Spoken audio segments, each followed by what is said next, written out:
Well, that was a nice intro. I thought so. What do you think, guys? One of my favorites. Yeah, yeah, it is. So we got a nice plethora of everybody in here now. We got McTon, Craig, and all their cronies.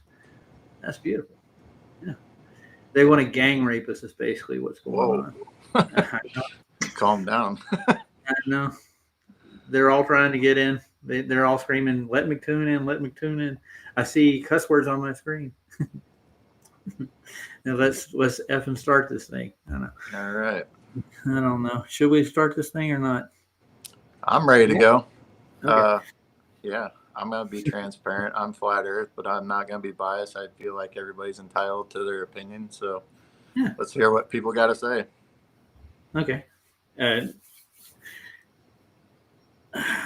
It's any, mini, miny, mo here, or just drop a link and let them go. I'm only going to do 8 people. That's been the thing from the start. That doesn't mean everybody. Let's try to get in and convince me to let you in here to debate me. And I'm here to see your evidence for your Earth yourself. So I'll let you present. But there are ground rules involved in this, I guess. I'm not going to be as hard as Duffy was. And like, if you come in to present, I'm not going to let you present anything. That's about it. I have a few questions I want people to answer too in regards to it. They're trying to overwhelm me here. They got 91 people viewing right now. Isn't that amazing? When I get on average, 30? Yep. And I think Rachel's here, isn't she? I thought I saw her. I haven't really paid too much attention to the chat. Plus, it's going pretty fast. But yeah, I know it's gone way too fast. I don't even have enough room on my screen here to get all the chats that have been put in the last 10 minutes, let alone anything else. But I'd just say everybody use proper decorum. When you come up to debate, no ad homs, stuff like that. We all know how this works. Yeah. I'm here to be seen and not heard, but I'll jump in if I have to. Other than that, I'll be quiet. Yeah, and if you start ad homing any of my mods, they will take care of you. And I won't be in chat, so you ain't got nothing to worry about with me in chat. Then I'm not going to pay attention to the chat. That's what the mods are going to do. So mind your manners out there. And I'll drop a link. You guys, no fighting over it, but the first 8 to come in, everybody's going to step down and let Craig and McTon come in first, I'm sure. This is Duffy's killing the flat Earth by going after me. I know that's funny. All right, let me get a link out. And I'm going to make sure you're real before you get to come on screen. You got to verify yourself. I don't want anybody putting anything on screen to get me kicked off. That makes sense, right? Yeah, don't do anything dumb. Yeah. And here goes the link.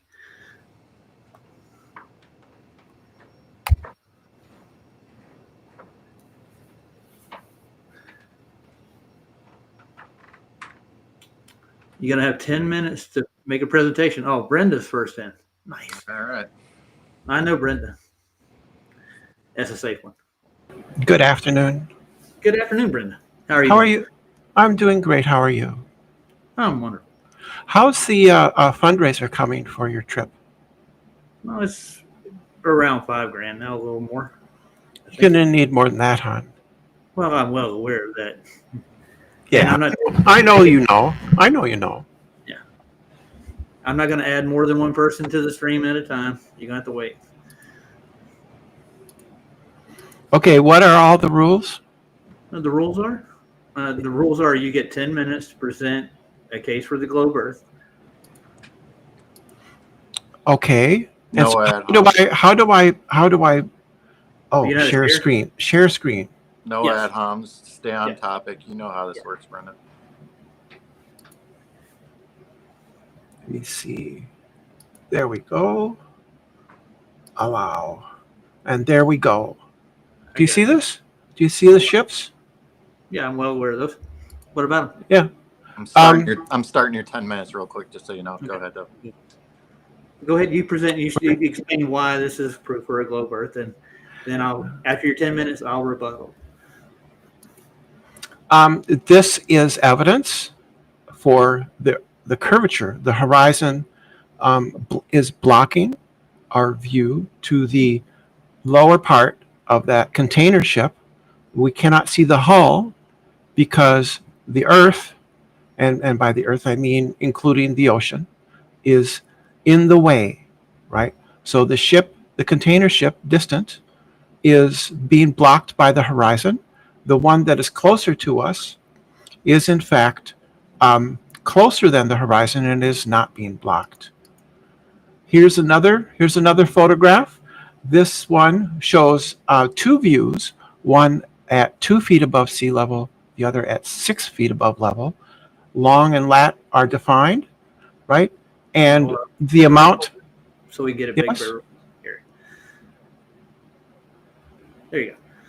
Yeah, long and lat are given. They're the same, and the time, right? And you can see that simply standing up off of the beach, going from 2 feet to 6 feet, which is what this person did, reveals more of the ship, which is a prediction of the globe. So this is evidence in favor of a globe. Okay. That's basically my evidence. That's your whole presentation right There's another very famous one, right? It's showing the hull of the sailboat being obstructed by the curvature of the Earth, right? We can only see the sails. No amount of zoom will ever bring the hull back, right? We can only see the sails, and we don't see hardly any refraction at all, if any. If there is any refraction, it is minuscule. There very likely is some, but it is, again, minuscule. You see a hard line for the horizon, right? So the conditions are not ones of high refraction. They are ones of low refraction. And in that case, since we've eliminated that variable, we can see the other variable, which is the curvature of the Earth. That's the other variable. Yeah. Right. The amount that is hidden or obstructed varies depending on the height of the observer. Nice. I guess that's a good presentation. And did you get the tides for these times and any weather conditions you could present to go with this? No, tides would have no effect. They wouldn't? Huh. No, because the ships float on the water regardless of how deep it is. So real quick, are you done with your presentation? Are we doing the back and forth? I don't. Yeah, we can go to back and forth if you like. Okay. I'm just asking. Yeah, I don't have anything. I think this is the most powerful because it is the most common for flat earthers to claim that perspective is what hides objects, but that is because flat earthers don't understand perspective. Perspective is not involved in any of those photographs. Oh, I'm not saying it is. I'm saying there's other variables in there just besides perspective too. Sure, but some flat earthers claim that perspective is what accounts for it. It doesn't account for everything. There's foreshortening for one. That would be another cause of. Is that a rebuttal? No, that's not necessarily a rebuttal. That's just another explanation to involved with tides. High tide, low tide toward the inland actually would cause basically a roll in the water. It would be hard to see over it. Yeah. So any wake would actually affect the photograph due to foreshortening. No, foreshortening will not obstruct objects. I can get you some examples if you want me to. What is foreshortening? Foreshortening? Actually, it's an effect. It's a lens effect, actually. It's caused by, it is. The further objects are away from you, yes, it would definitely cause foreshortening. That's not what foreshortening is. Foreshortening is if you are photographing me or looking at me and I reach my hand out towards you, my finger will appear bigger than my shoulder. When I'm talking about foreshortening there, I mean like the waves and the water that's in between you and it would appear larger than it actually is. Would it block your view? No, because I am above the waves, so they could never block my view because you're above a 30-foot wave out at sea at sea level. Did you see 30-foot waves there? No, I'm saying it's like even a 10-foot wave or so would actually cause foreshortening. Yeah. Even if it's 10 foot, the observer is. Foreshortening would actually get greater. No, the observer is above the waves, so they can't block his view. He's above all the waves. How high above Yes. sea level is he again? Well, in the second photograph is 2 feet and 6 foot. He's 2 feet and 6 foot above sea level. You think that Yes. sea level the waves are not above sea level at any point in time? So you can see that. I guess I'll share that again. Okay, go ahead. Right. You can see that the waves there are very small. They're not 10 feet tall. And the observer is clearly above the waves. The line formed by the horizon is not a wave, it's a horizon. Okay. All right. I have observations from Pablo's dog on 30 different days in the same place. And objects are occulted by the weather and the waves, and other days they're not. Yeah, they can be, but that doesn't. It's due to the water. That's not due to the curvature of the earth. Yeah, if you're below the waves, right, then the wave would obstruct your view. But you're not below the waves here. You're above them, right? So the fact that and you could. That's not Earth curvature though. That's what I'm trying to point out. Like these are actual. These are in the same bay over a period of 30 days. I got pans from Pablo for 30 days straight. That's some. Well, would you present your evidence then? Oh, I can get Pablo's dog if you want me to. Sure, absolutely. Well, this is about me presenting evidence for the globe Earth, right? Are these taken on the same day, by the way? Yes. They are? Okay. It gives the time. 3:32. 3:32. Is that what you're going to go with now? Like it says 3:32:35 p.m. and 3:32:42 p.m. So it gives the time. How did that curvature just pop up there in between there and there? That's what I wanted. It's more like water. That's what it sounds like to me. Yeah, the water curves. The water curves, Roger. In our model, the water curves. How about where did the curve go? Do this real quick. How about I give you 2 more minutes on this topic, Brenda, and then Roger go at the rebuttal on it for 2 minutes. That'll kind of stop the talking over each other. It makes sense. Thanks, Gubby. Yep. Go ahead, Brenda. What? I'm showing you time, location, and observer height, and we clearly see, as predicted by the globe, that a change in observer's height will change the amount hidden of a distant object that is beyond the curve, and that's what we see. So the globe Earth makes a prediction, and this is evidence of that prediction. It's fulfilling the prediction. Okay. Are you done? You still got a minute. Well, I don't know what else to tell you. Okay. All right, then Roger can go ahead with the rebuttal. I don't mind for back and forth. It doesn't bother me. Yeah, well, hang on. Let Roger do his rebuttal since I gave you your time. Okay. You wanted me to pull up some of my observations if you wanted to. How many? I'm going to ask you, how far away is the boat from the observer? Can I ask that? Yeah, I don't know. In this case, I don't know. But I would like you to rebut the evidence I gave. That's fine. Bring up new evidence. Let him do that then. So rebut the evidence of here. Okay, Brenda. And here and here. Okay, yeah. You don't have enough information about half of these to begin with for me to start rebuttals on. You don't have the distance to the object, the distance to the horizon on the globe, for one. You're missing so many pieces to the puzzle so far. But I mean, your predictions are you can only see what to the horizon is how far again? The distance to the horizon is going to depend on the observer's height. Okay, so let's say a 6 foot height per observer. What should you see? What? I didn't quite catch that. At a 6 foot height from sea level, how far should you see? Is the question. Approximately 3 miles, 5 kilometers. Okay. And you don't have any idea how far these guys are? I don't. No. Right. Because that's not necessary, Roger, because the prediction is simply that there will be obstruction and more obstruction versus less obstruction depending on the height of the observer. So The sheer numbers don't matter. What matters is the fact that we can see more as the observer gains altitude. And you're not giving me any of the conditions they're in, either like tides or whatnot. Yeah, it doesn't matter with tides because the boats float on top of the water. Yeah, well, I know they do, but like when it comes to optics, the height there above the sea level does matter. Tides do play a role in it. No, they don't, because the boats are floating on top of the water. I got that, but the height of the water from sea level is what counts. Yeah. And it doesn't matter how far down the sea floor is. It could be 10 feet. It could be 40 feet.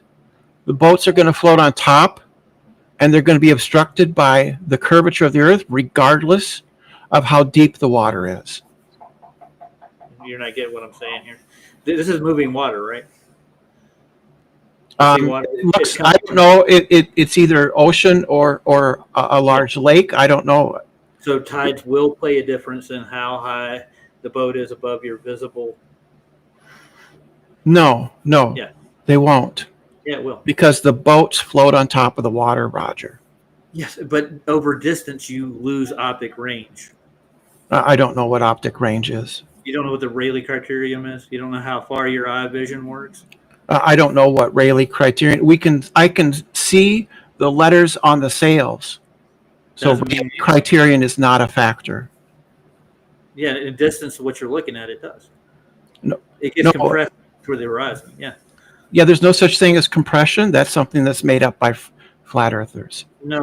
I've actually been dealing with Craig and McTon for a long time, and they scream compression a lot in their observations. Okay, but you're dealing with me. Yeah. Okay. Well, the compression comes from the optics. Yeah, I don't understand what that has to do with something being obstructed by another object.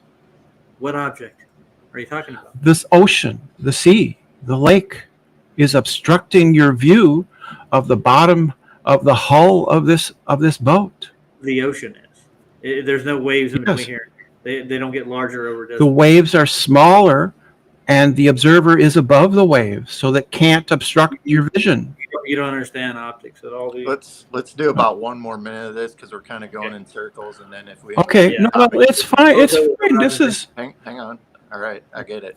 All right. Yeah, this is fine. We're having a pleasant conversation. We're disagreeing, but it's not contentious. All right. No, I'm not saying it is. I'm just saying you're kind of going in circles. But go ahead. Yeah, because number one, there's an appeal to optics, which I don't understand because that's a word, and I don't know what Roger means by that word. Okay. Oh, okay. Well, there's a limit to the resolution of the object you're looking at. Yes, but I can see the letters on the sail, Roger. Yeah, I know. But the ground, the horizon below you is going to be more predominant toward the lower half of it because it's closer to you. No, the resolution is good. The resolution. That's not what I'm talking about. You said the word resolution.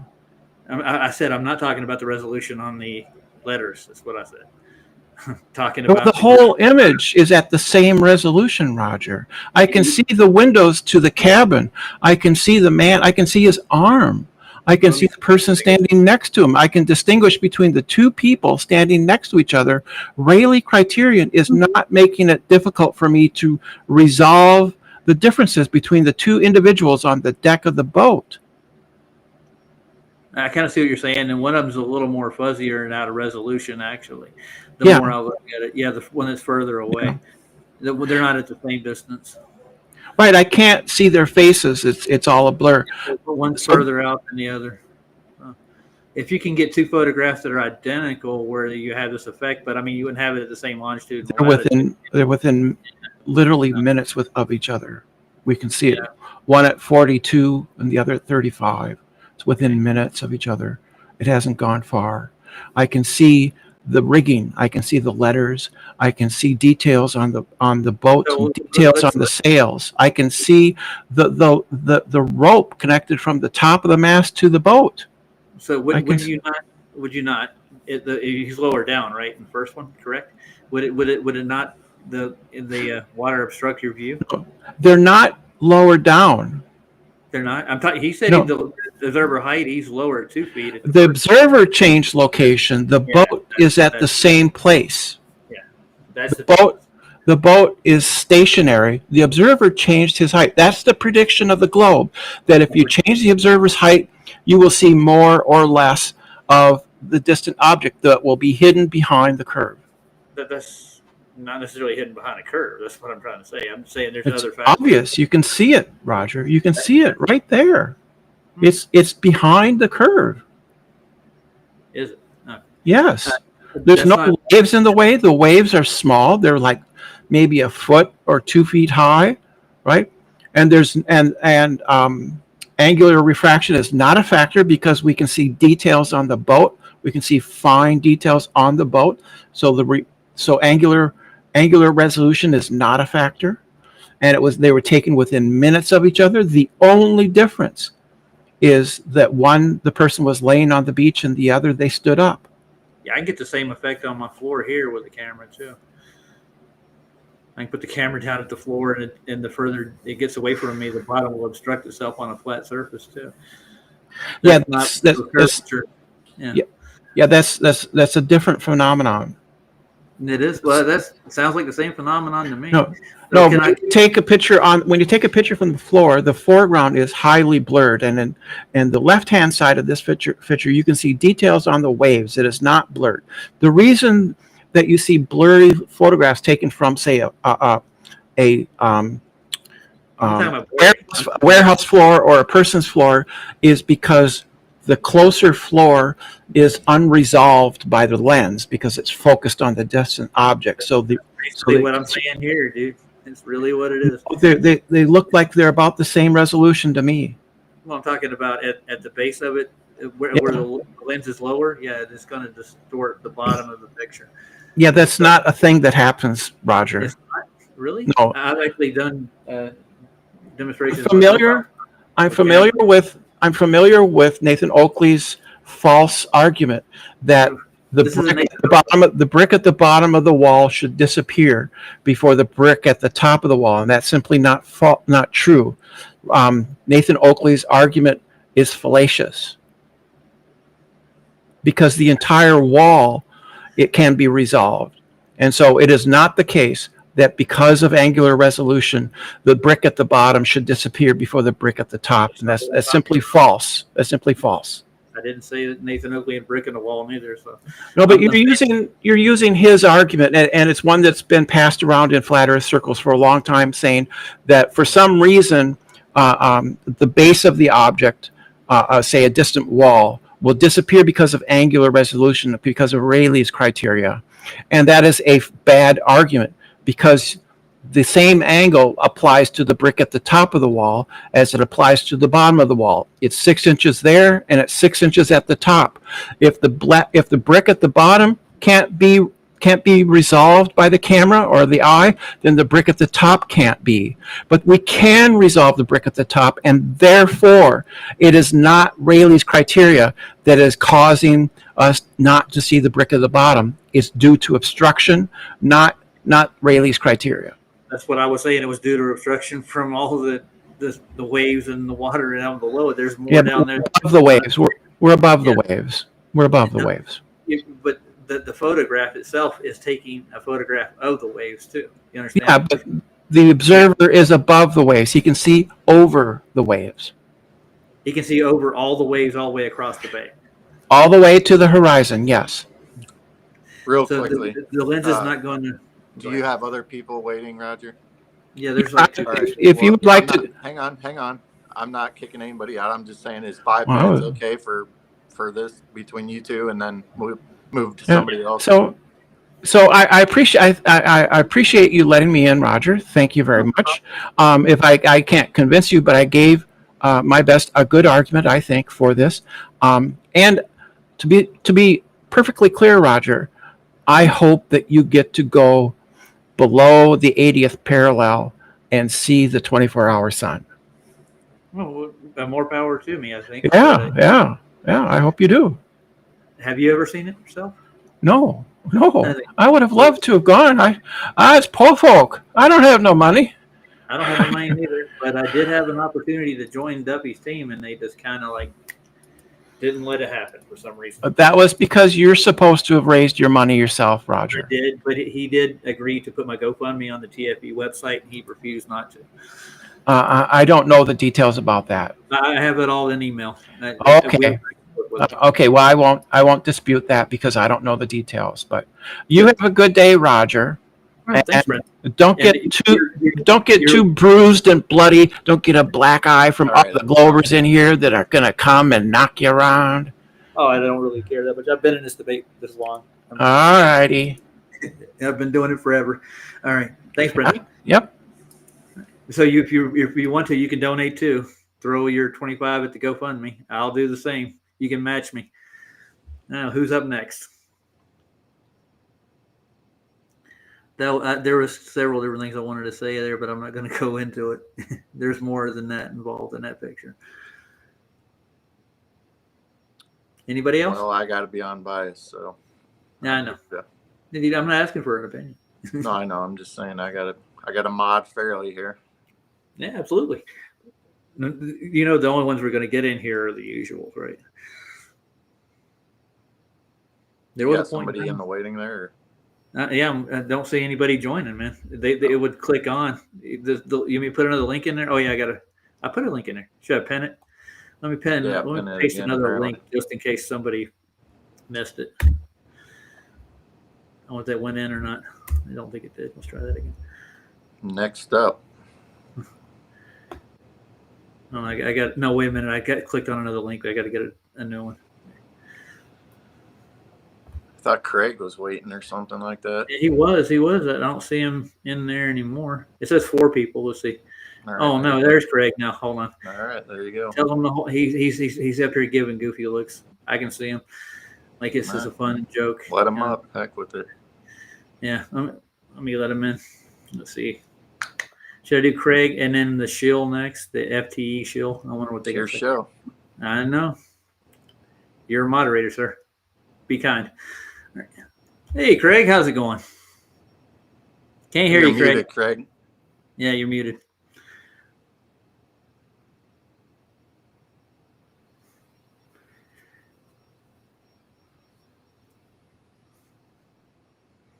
Hello, can you hear me? Yep, we got you now.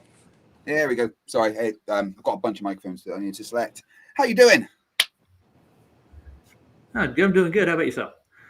Yeah, a little bit annoyed that you lied about me just now, to be honest. But you know, well, you said I've been screaming compression for years, and that's not something I've ever done. And I wasn't sure why you would lie like that about me.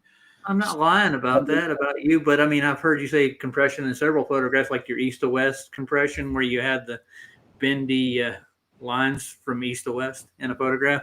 You know which one I'm talking about. I've never said compression in regards to east to west. Certainly not in regards to anything like the picture you just brought up, Roger. And I just want to say I would appreciate it if you didn't lie about me. That's all. I don't mind. Okay. I'm not lying about you. I've heard you say compression. So, I was a little bit upset at the horrible, dreadful language in your intro. That's terrible. Oh, damn, man. Swearing. I'm sorry. Yeah. Anyway, I've been streaming for about 53 hours, so I'm sure that you can someone that's as tired as I am. Have you heard, Roger, of Radar Horizons? Yeah, I know what you're going to now.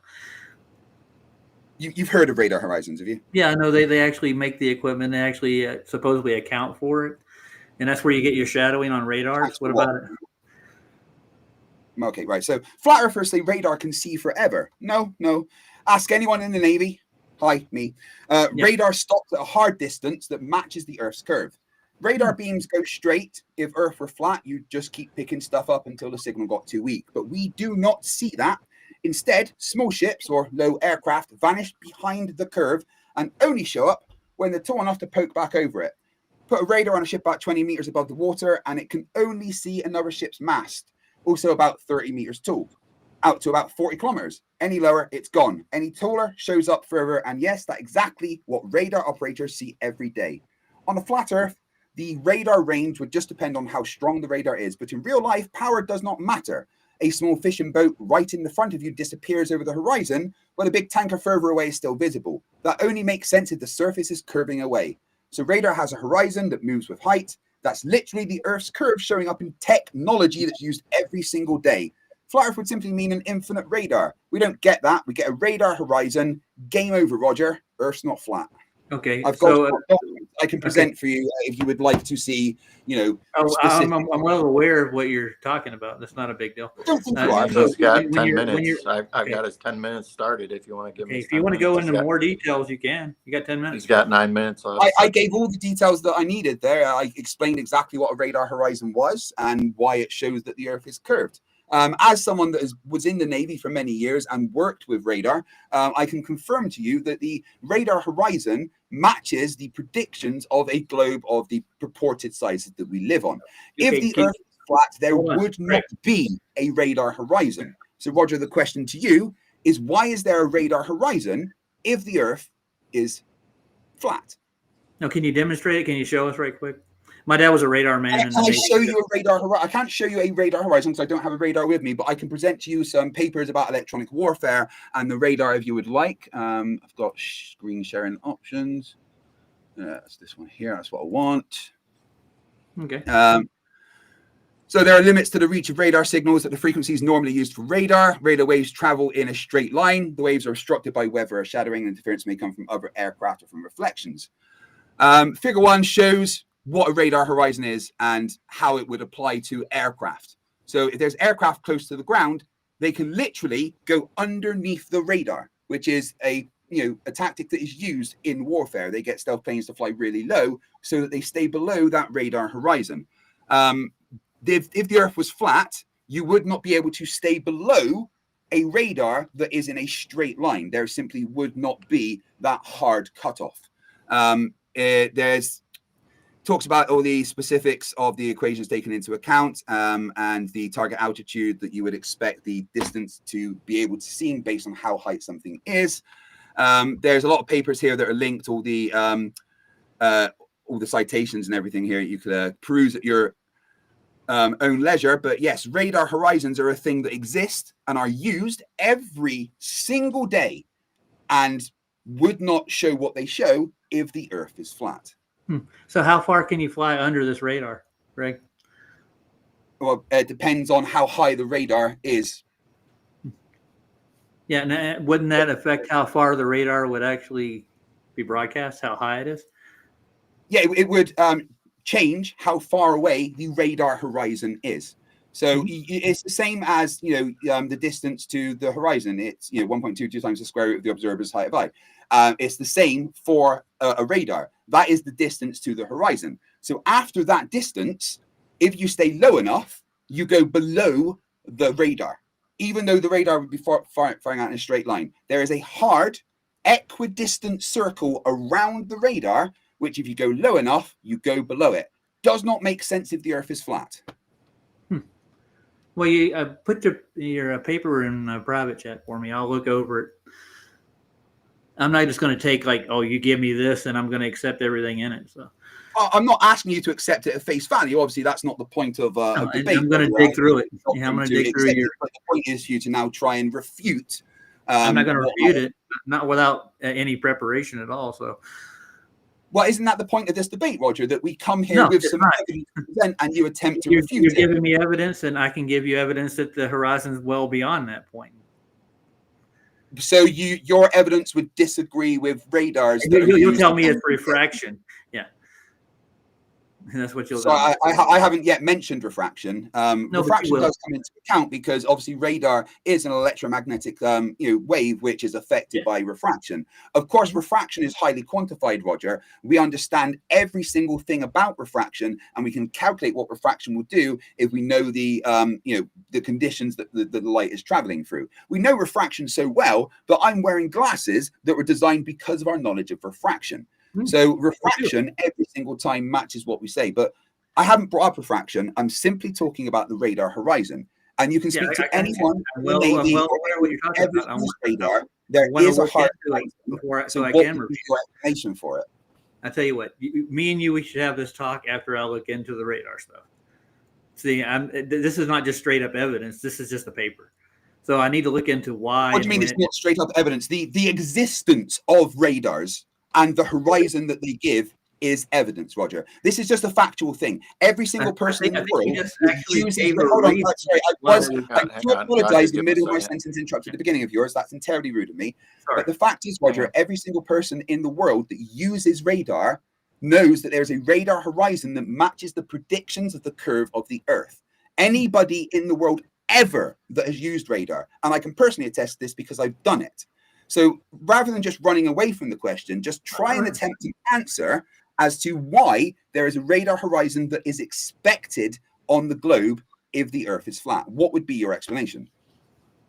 No, I don't have an explanation for you right now. I have to look into the topic more. Okay, I'll take that way. Yeah. So, I mean, yes, and I've seen beyond it, and there may be other factors like refraction that would actually cause your radar to stop going after a certain distance. Yeah, but we've quantified refraction, and that's taken into account when we understand. Well, that's not about quantifying it. It might be the actual reason of the cause and effect relationship that we have here. But yeah, but that's taken into account when you're using a radar. You will be aware of the conditions that you are in, and the refractive conditions will be taken into account with the radar signal being put out, so that it's done correctly. This is actually very important that the refractive conditions are done correctly. Otherwise, the radar can be off as much as 3 or 4 degrees. So, but would it not limit the radar itself? Well, stronger refraction will actually allow the radar to see further over the horizon. Okay, but because it is such a powerful beam, such a frequency, refraction is minimal. Very much like infrared light doesn't refract as much as, say, the other visible spectrum. Okay, radar is very much like that. It does refract, but it's such minimal refraction that over the distances that we talk about with radar, it's really not something that you have to take into account. And unless you're looking at things that are extreme distances with really, really high radars that would be near the horizon. In general, radars aren't that high, and their beam is powerful enough over the distances to the horizon that refraction is not actually a variable that needs to be taken into account. Okay, it's a good explanation, but I still need to look into the actual paperwork and how it works and see. Oh, cool. Happy with that. If you want to come back another time, we can have a nice conversation about radar. My dad was a radar man in the Navy. I'd happily do that. So far, this seems like an amicable conversation. Do you mind if I just ask you a quick question while I'm here? A serious question. Do you really think that $8,000 is enough to get you to Antarctica? No, I don't. I'm well aware of what the price is, man. Still raising money, dude. Only $8,000. Why would it not be for $50,000? There's quadrants, dude. I did it in 4 sections. 4 sections times 8. Think about it. And there's 4 different. It's going to stop there. First one. This is still the same first one, right? No, I'm in the second one now, so I'm going to the second climb. It's $5,000. Hang on, let him finish, Craig. Yeah. I was just clarifying. All right. Hold on a second, guys. I got to turn my speakers back on. Give me a second. What's that? All right. Power on. Bluetooth pairing. Give me just 1 second. Okay. Yeah. I can hear you now. So let me finish. Yeah. So I'm doing a section. It's $5,000 each one. There's 4 of them. It's going to go to $40,000. How much have you raised so far? Just out of interest. Well, it's a little over 5. Right. Do you think that you're going to meet the amount needed? No, me and PJ actually set this. If I didn't make it this year, it's going to be the next. So I should be able to get the money to do it. It's not going to. The years don't change the observation. Right. Yeah. No. Obviously. Right. Now, here's the thing, Roger. Right. I'm all up for you going. If you're able to get those funds and do it properly, I'm 100% behind you going. But I'm concerned that your organization so far has been subpar. Right. And if you're going to actually spend all this money, I don't want it to fail. Already you should be contacting ALE, letting them know of your intentions and stuff and things like that. I have. What I've seen, I'm just worried that the organization you've done so far wouldn't be sufficient, especially as we're coming up to the Antarctic summer already. If you were, I know you've said that you probably won't make the money this year, but you were intending to go this year, and it seems like things have been left very late. And I would like to honestly offer you my help with organization in any way that you feel that you would need, because if you're willing to go and do an experiment, I am always 100% behind that. I'd also be willing to help you with, setting up the observations that you want to do, making sure that if you go there and do it, what you do, the Globers will be happy with, right? Do you know what I mean? Because if you go there and just do what you plan, our side might go, well, that's not good enough. So maybe you and I could have a chat sometime about what you plan to do and how maybe to modify it to please both sides. I got you. Well, I've actually talked to the one of the owners at ALE personally, and for some reason Duffy's crew left a bad taste in his mouth. He doesn't Not want what I thought when I anybody spoke. down there. I mean, there's His plans name's about Peter. this Yeah. already, and when I spoke to the ALE, they were like, totally, this is one of the best things that ever happened. So I don't know why you would say that. Well, Peter actually told me, this is what he said. He said that one of the members, the Flat Earth members of the crew, did some things that were unsavory on the trip. So, Oh yeah, no, that would be Whitset. Yeah. okay, nice. Well, he doesn't want. He thought I was Flat Earth Society to begin with, and he accused me of all kinds of things before he even talked to me. He knew who Saab is, and Saab recorded his secretary on a live stream, I think, and he didn't do it maliciously. He just made a point that they weren't like, oh yeah, Midnight Sun, come on down. That's all he was. Yeah, but I mean, Sov should have been a bit more honest and been like, just so you know, I'm recording you. That's just a nice thing to do, you know, especially if you're then going to post it online. And I can understand why the receptionists and that were like, you know what, that was a dick move. Because it's not like it's illegal or anything, but it's just kind of the decent thing to do, to be like, just so you know, this is being recorded and I'm intending to post it for the world to see, you know? Gotcha. And that was my evidence. The radar horizon is the evidence that I have that the Earth is curved at the amount that we predict it is. And it's using something that is done in industry every day, allows people to fly safely across the world. And the calculations in it include the globe. I've got so many papers on a radar horizon I can send you, Roger. And I gladly have a longer talk with you about it. Did you post the one you got in the private chat so I can grab it? Yeah. This is just like the basic kind of media explanations, but I've got papers that go a lot deeper as well. But I will give you this one for now. How do I get the approach chat down there? What is it? I can't remember. I've used this before. If it was you or McTon that promised me a Foucault's pendulum demonstration on one of your streams. If you can think back far enough when I came on your show. To do a demonstration. I am planning to do a Foucault's pendulum demonstration. I'd love to go to Antarctica and go to the South Pole Station and do it there, because that would be the ultimate Foucault's pendulum. But unfortunately, I've heard it has problems with those when they go down. It's hard to do. Yeah, I mean, like any experiment, you have to set it up properly. Because any measuring device has to be, set up to measure whatever force you're looking at correctly. And they had issues setting it up properly because they didn't really plan it in advance. It was just a kind of get there and wing it situation. But I've done the Foucault's pendulum myself when I was at university, and it did what we expected it to do. And I've been looking into buildings around where I live now in Kirkcaldy and places that I could possibly do a demonstration around here and then maybe invite people over. So, hey. Oh, you've been very kind today, Craig. Thank you. For, well, that's probably because I've been streaming for 54 hours and I don't have the energy. I hear you. And Ryan says you've lost weight, man. Have you lost a few you guys may not realize, but I've not only lost weight, I've lost about half of my body weight. Whoa. Are you on I've gone from close to 22 stone to about 13 and a half. I'm now putting on weight, but it's muscle because I work out every day. Nice. So you're not just cutting it; you're building muscle too at the same time. Yeah, I mean, I've done the main cut, and I'm now upping my calories a little bit now that I'm happy with where I am to kind of as a base. Obviously, I'm having my leg amputated either later this year or early next year, and the surgeon said to me basically, "There's no way we could do the surgery when you're this fat. You die." So I'd like to survive having my leg amputated, frankly.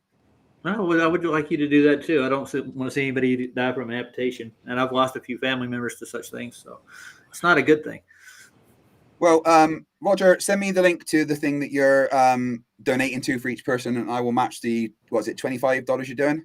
Yeah, I put the links in chat. They were in there earlier. I don't know if they're in there anymore, but I'll put it in the private chat for the one that I donated to. I'll get that sorted once my marathon stream has finished. If it doesn't turn up, just remind me because I may have forgotten because I'm tired. But I promise you, and everyone here can hear, that I will match the donation that you put.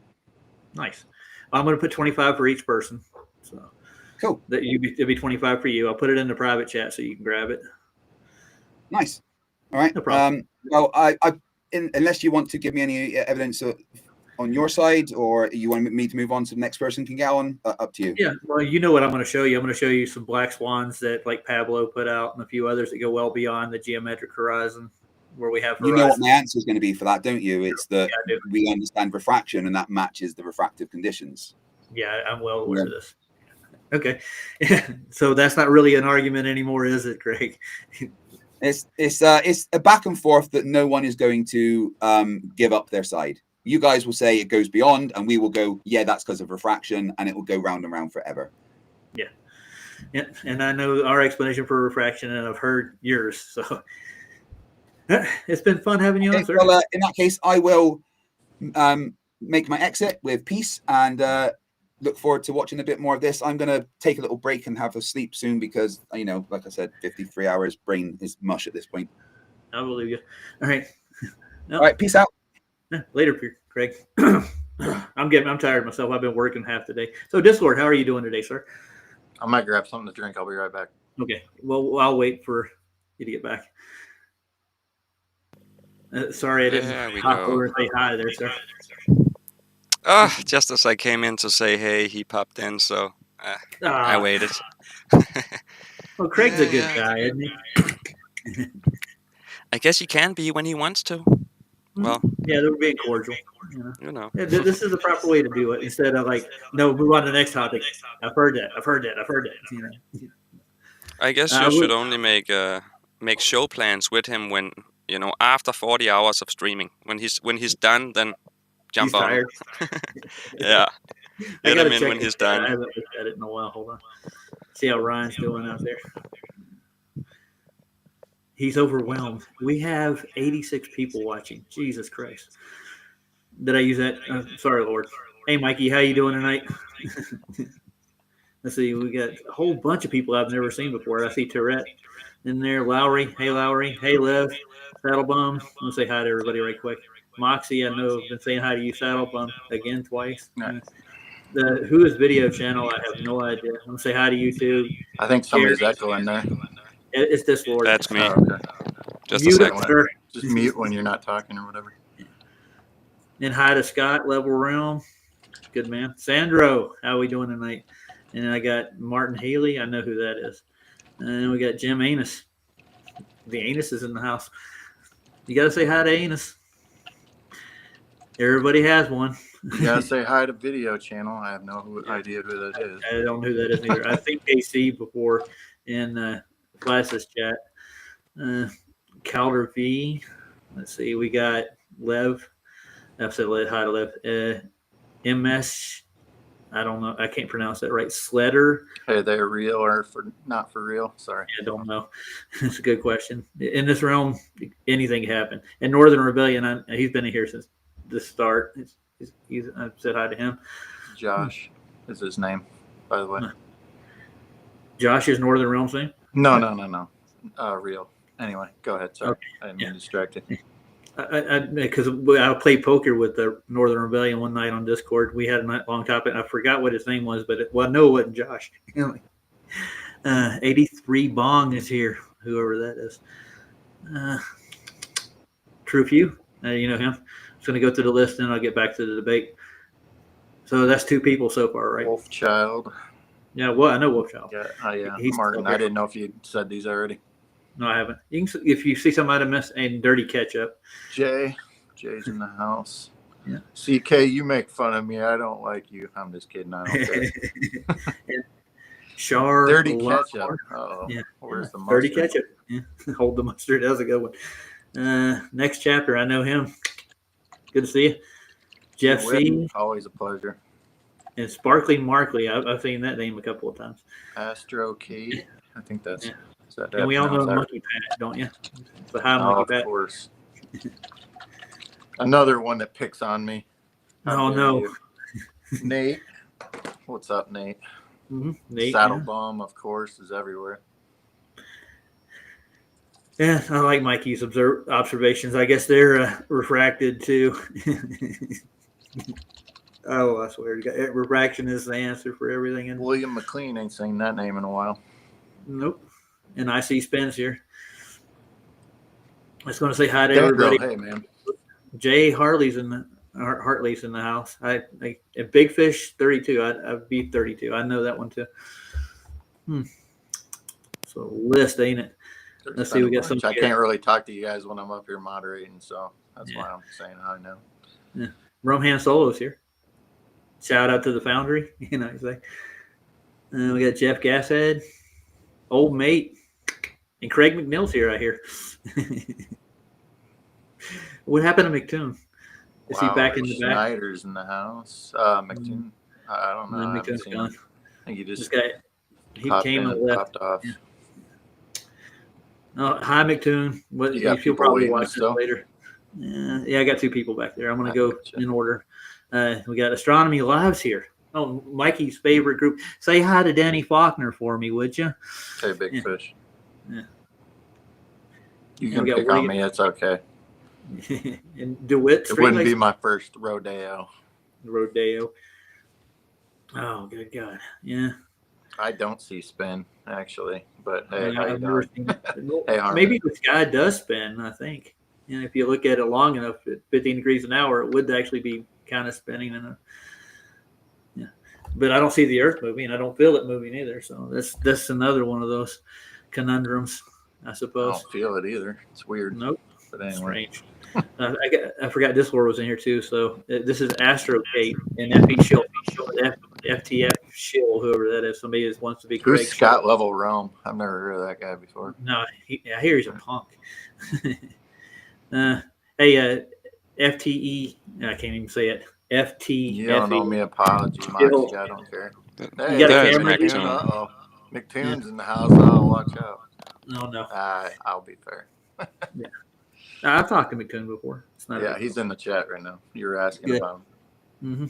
So I'm going to go probably try to make this rounded up to like another 45 minutes at the most. That's the I think real we get it done in that time. So FE Shill, if you want to say hi to me, if not, I'm going to skip over to Astro Kate.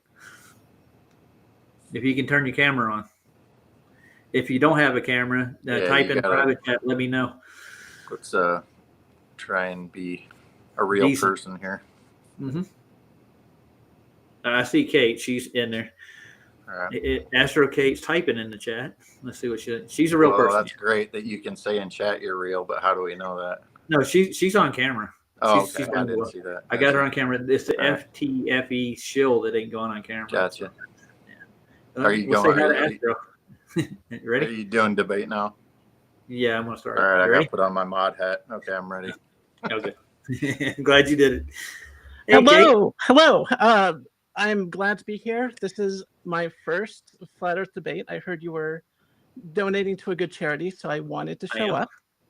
So thank you for that. Now I'm going to come across or do something a little different, I think, from other people who are going to come on. So before I was in my current career, I was an elementary school teacher. All right. Can I add one thing? Oh, yes. Can I just real? Is this going to be like your presentation introduction? Yeah, I'm going to start your 10-minute. I'm going to start your. Oh, okay. It doesn't have to be 10 minutes. Okay, well, go ahead then. Yes. So I was an elementary school teacher. And one of the things you're supposed to know before you graduate elementary school is Earth's place in the universe. This is the 5th grade curriculum. I don't know if I can share my screen. I'm not going to even bother. You can look it up yourself.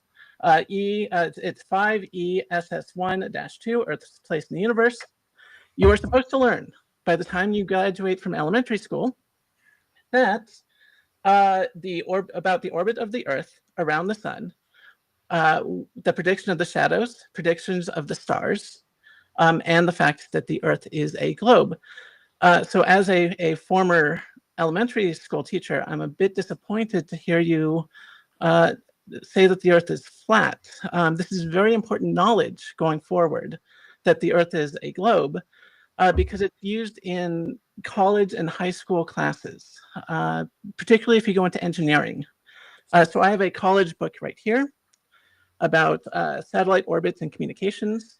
And you will see, because this is about orbits and communications, the Earth being a globe is, oops, if I can have my camera not move around. The globe is pretty heavily used across the entire textbook. Like here's, more orbits, that kind of stuff. So it's important for children to know that the Earth is a globe because they go into fields like engineering, like STEM.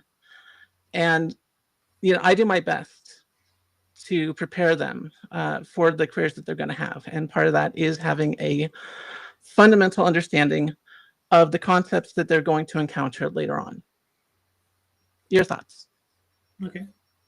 No, that was good. I'm well aware of the curriculum. Yeah, I understand it, and I understand my arguments go against the mainstream, and they fight it tooth and nail.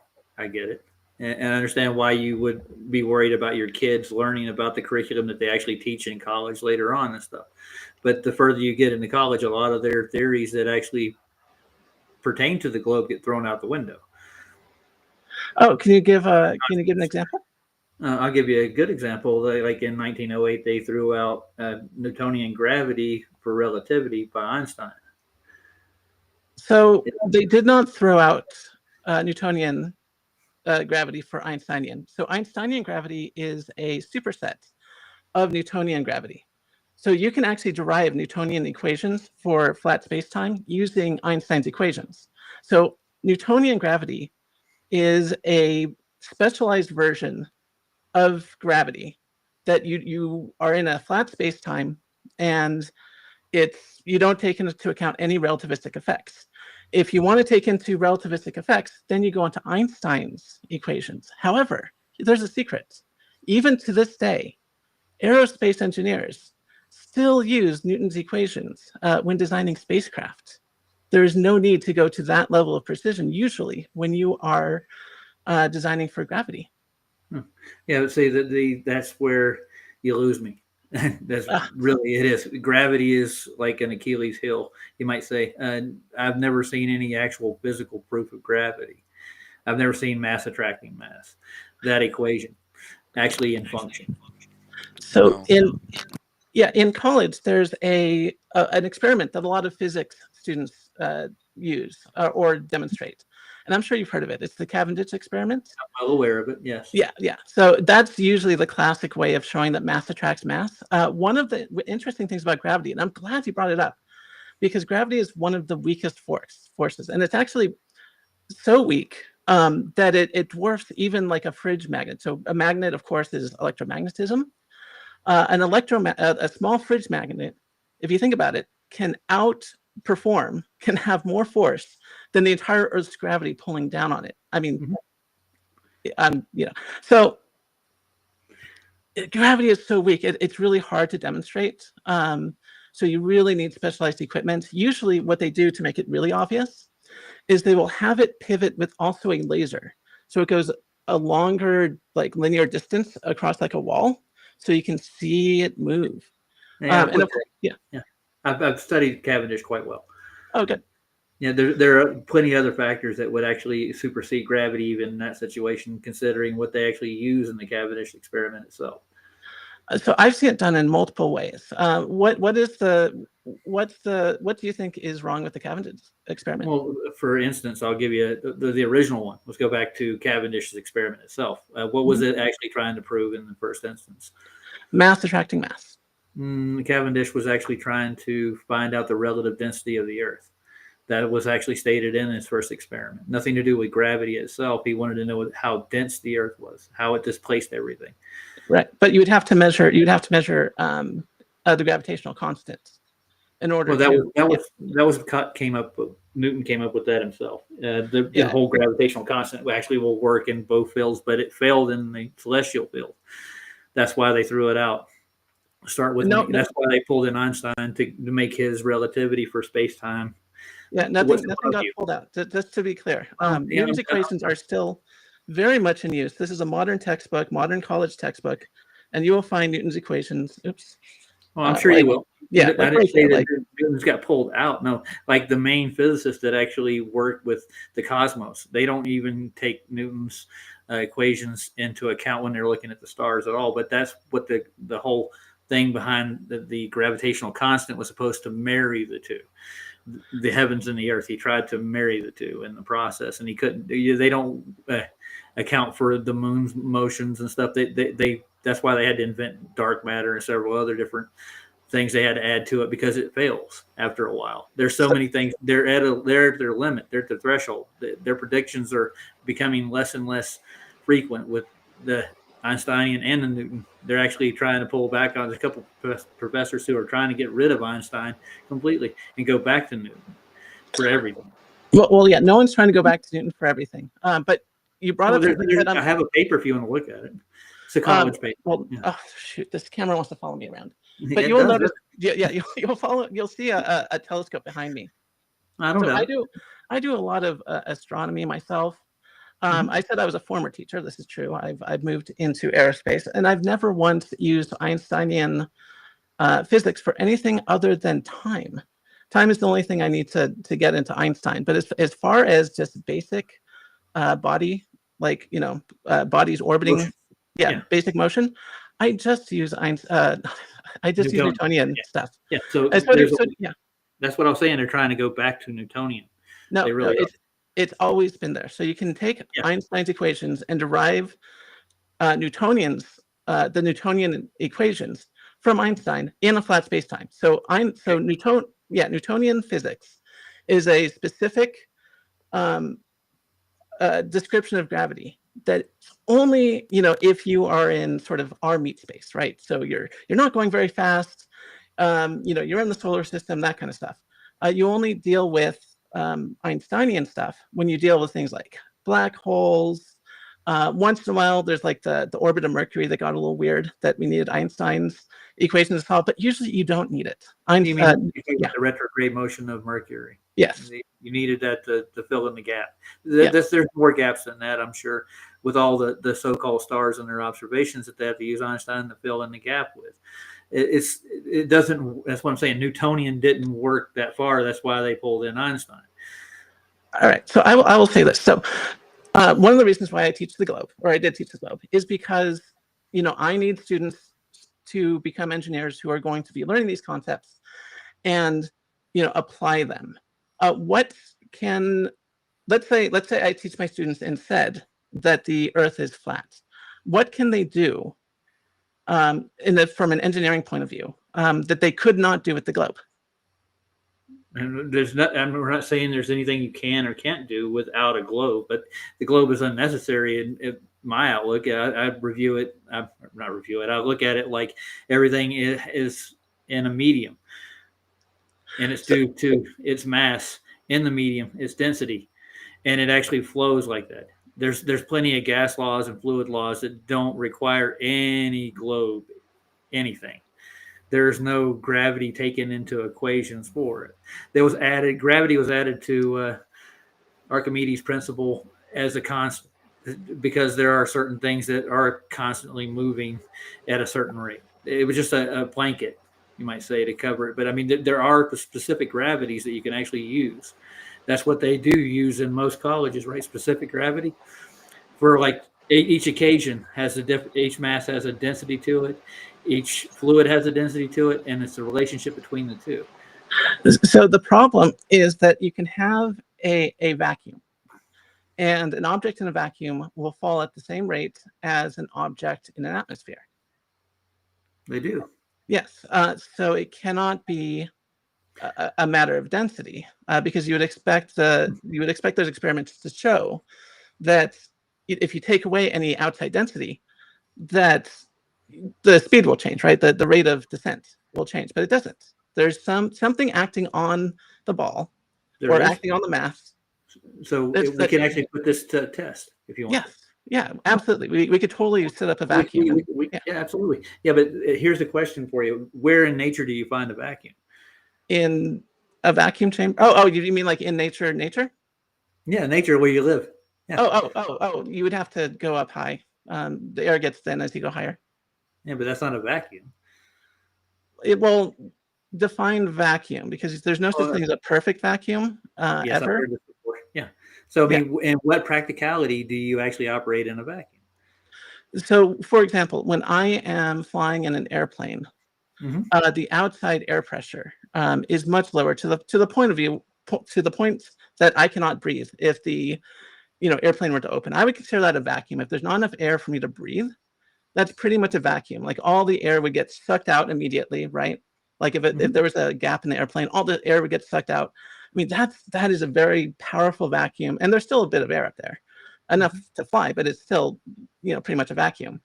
And if you go higher, you get more and more of a vacuum.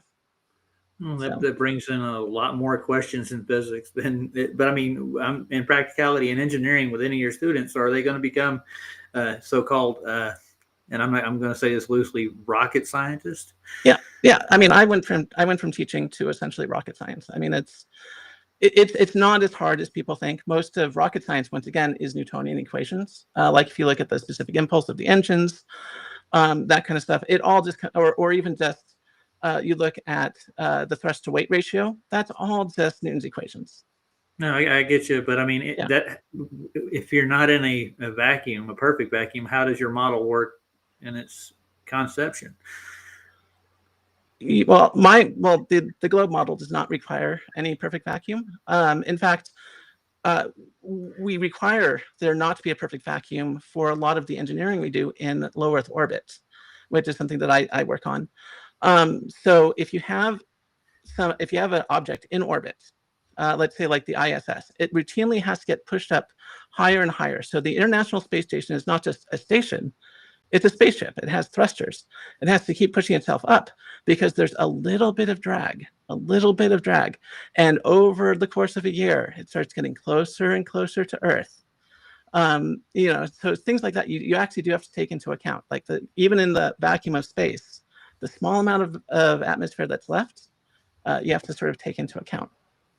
Okay, so there's no perfect vacuum, but I mean, in order for light to travel like you say it does in space, wouldn't you need a vacuum chamber to get it to travel the billions of light years that it actually goes to get to us without any impedance from anything? And you never have an actual location for anything in the astrological model of the Earth. So your predictions when it comes to stuff like that would actually require that, wouldn't it? So there's a couple things in space. So there are objects in space that emit light very brightly or over a large area. So emission nebula are a good example of this. So I don't know if you've seen these pictures of, so emission nebula is gas in space, usually hydrogen gas. We know it's hydrogen because of spectroscopy. And you can see through it. And it's also emitting its own light. So the light from stars excite the ions in the gas, and we can see through the gas, and we can see the stars behind it and in front of it. And the big problem in space, seeing things, is dust and stuff, and it is a problem. So when you look at the night sky, you're actually seeing a very small portion of the Milky Way. If most of the Milky Way is actually obscured, like you said, like that was really smart. You caught on to this. Yeah. There's dust and stuff in space, so we can actually only see like a small bit of the Milky Way.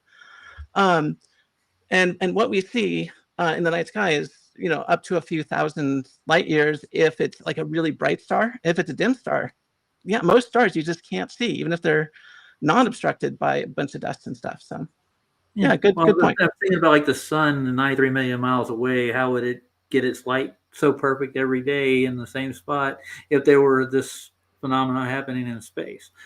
The sun is so bright, even on a cloudy day, it still gets through the clouds, let alone through the near vacuum of space. I mean, this is kind of where I wasn't trying to go with my debate. I'm debating the Earth and its supposed shape. But flat is not a shape in my mind. No. You're coming up with good ideas. And I see you're thinking about it. And it's really hard to prove a lot of this stuff with any evidence. It's a lot of speculation too. But I appreciate the modern effort. I mean, before that, kids weren't taught the same thing as they are now. And I understand the fields that you're going into and what you're trying to do. I appreciate you coming on, but I don't know if there's a lot of proof you have to. I've argued with people in your field before, and I've never got some straight answers on a couple of things, and I doubt you're going to have them too.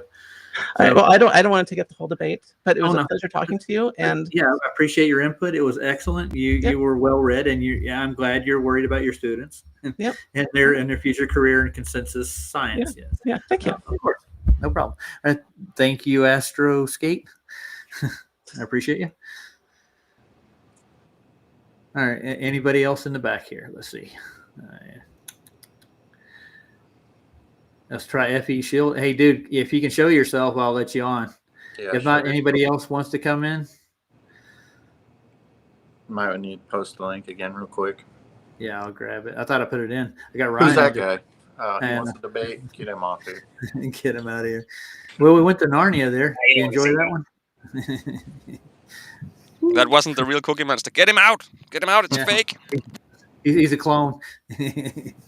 So, solar systems, stars, billions and trillions of light years away. I'm sure Mikey got a kick out of that one. Can we? I'm not moderating the chat, and I'm not watching it super close. But if people aren't really breaking TOS or doing anything crazy, can we not just like ban everybody? If they are, I understand. But yeah, outside of that, no, I'm just talking about all the mods. I got you. Okay, so what I'm looking at a whole bunch of people, but only got one back here, and he won't show himself. So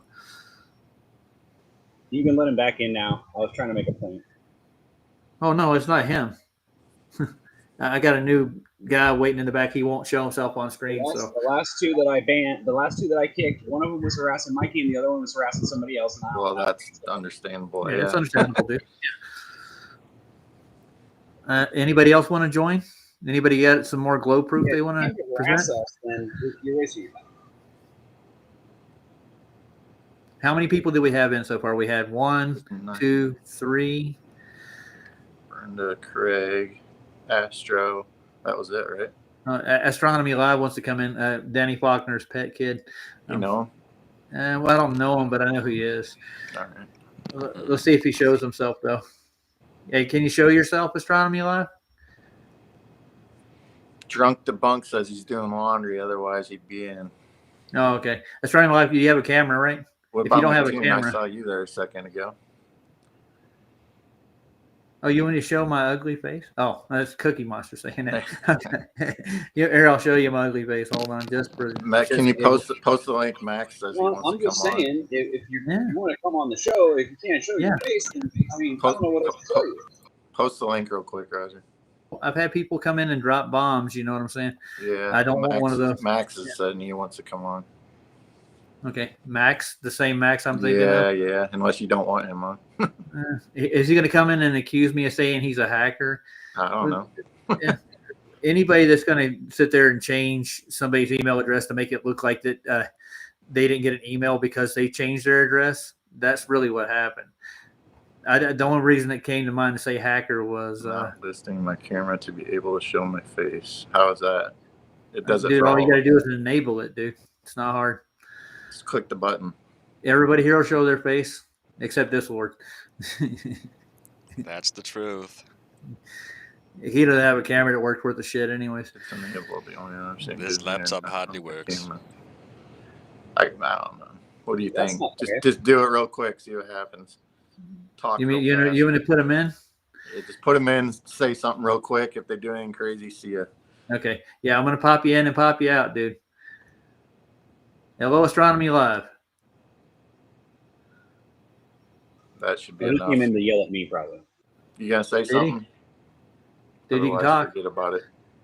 Yeah, because I kicked. Can you on? Hello. Say something. There you go. We can hear you. Well, I didn't kick him. I blocked his comments. Whatever you call it. I got you. Block my comment. All right, go. Turn your volume up a little bit. Yeah, you're a little low. Well, I'll get closer to my mic, but I think it's all the way up. All right. There you go. You're good. Much better. And he's on camera too. Look at there. Hey, I think I've seen him before. I didn't even click anything. It just turned itself on. I don't know what's going on there. It's fine. It's the AI. Tell me when you're ready. I'll give you 10 minutes. Yeah, go ahead. First of all, I'd like to know why my comments were getting blocked in the chat. In the live stream. We'll have to ask whoever did that. Why did you do that, Cookie Monster? Because you're harassing her. That's why. How am I harassing? Read your comments out loud and then tell me they're not harassing. Okay. Let's see. Go on then. Read them. Hold on, I'm pulling it back up.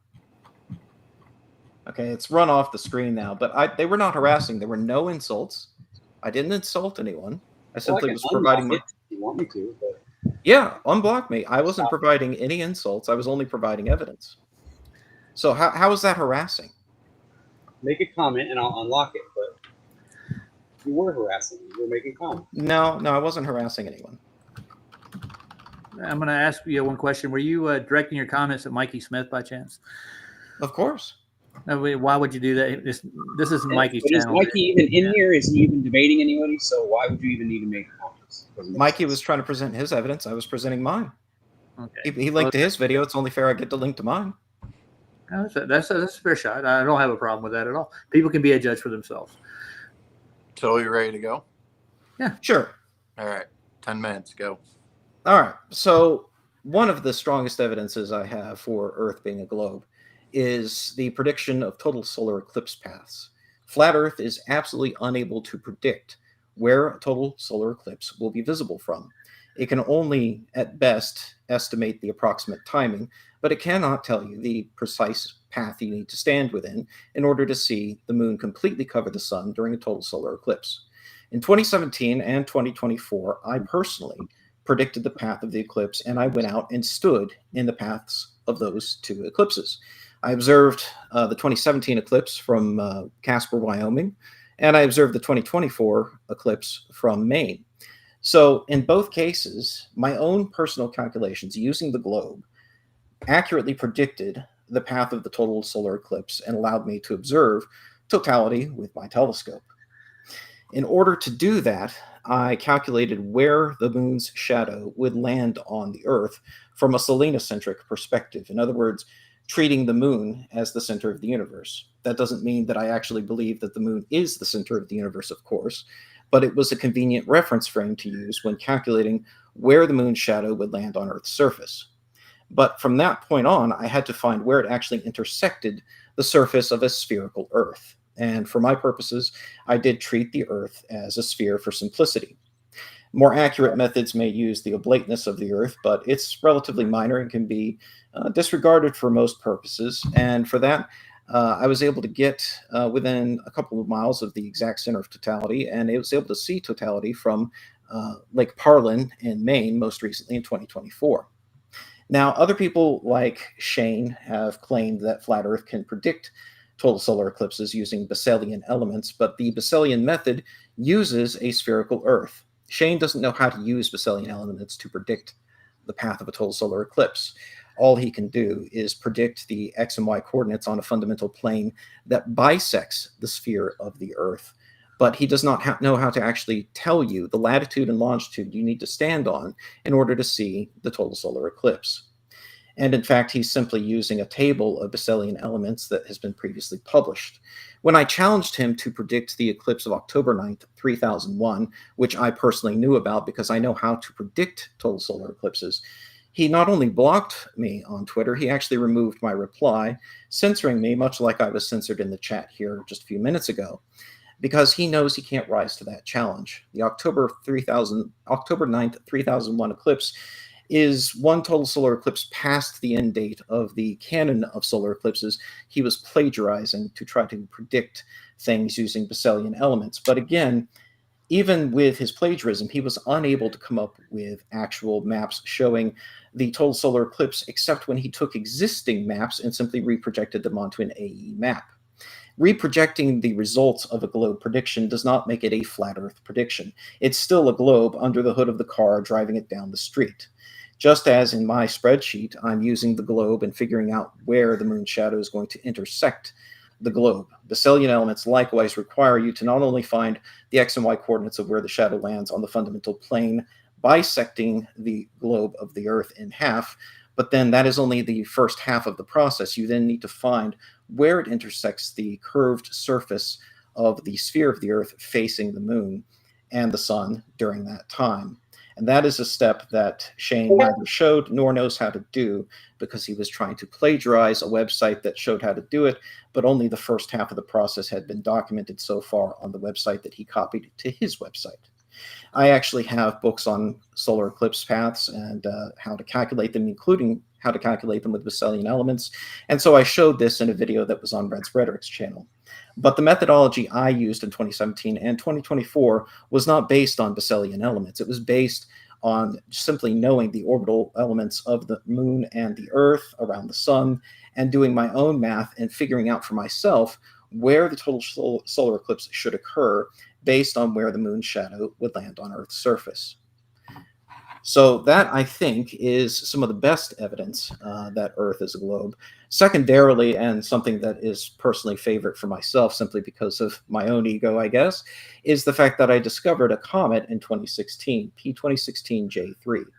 And I discovered this comet using NASA's STEREO spacecraft on the opposite side of the sun before the comet could be seen from the Earth.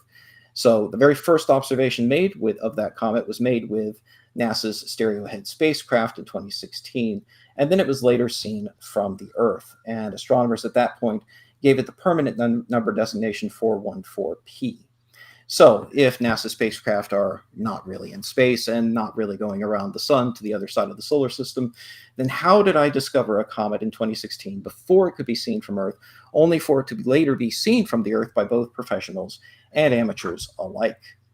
In the images that I took, well, I didn't take NASA STEREO spacecraft, took them. In the images I found the comet to be in the NASA STEREO images that even NASA themselves didn't know about, the Earth can be seen in the background as well.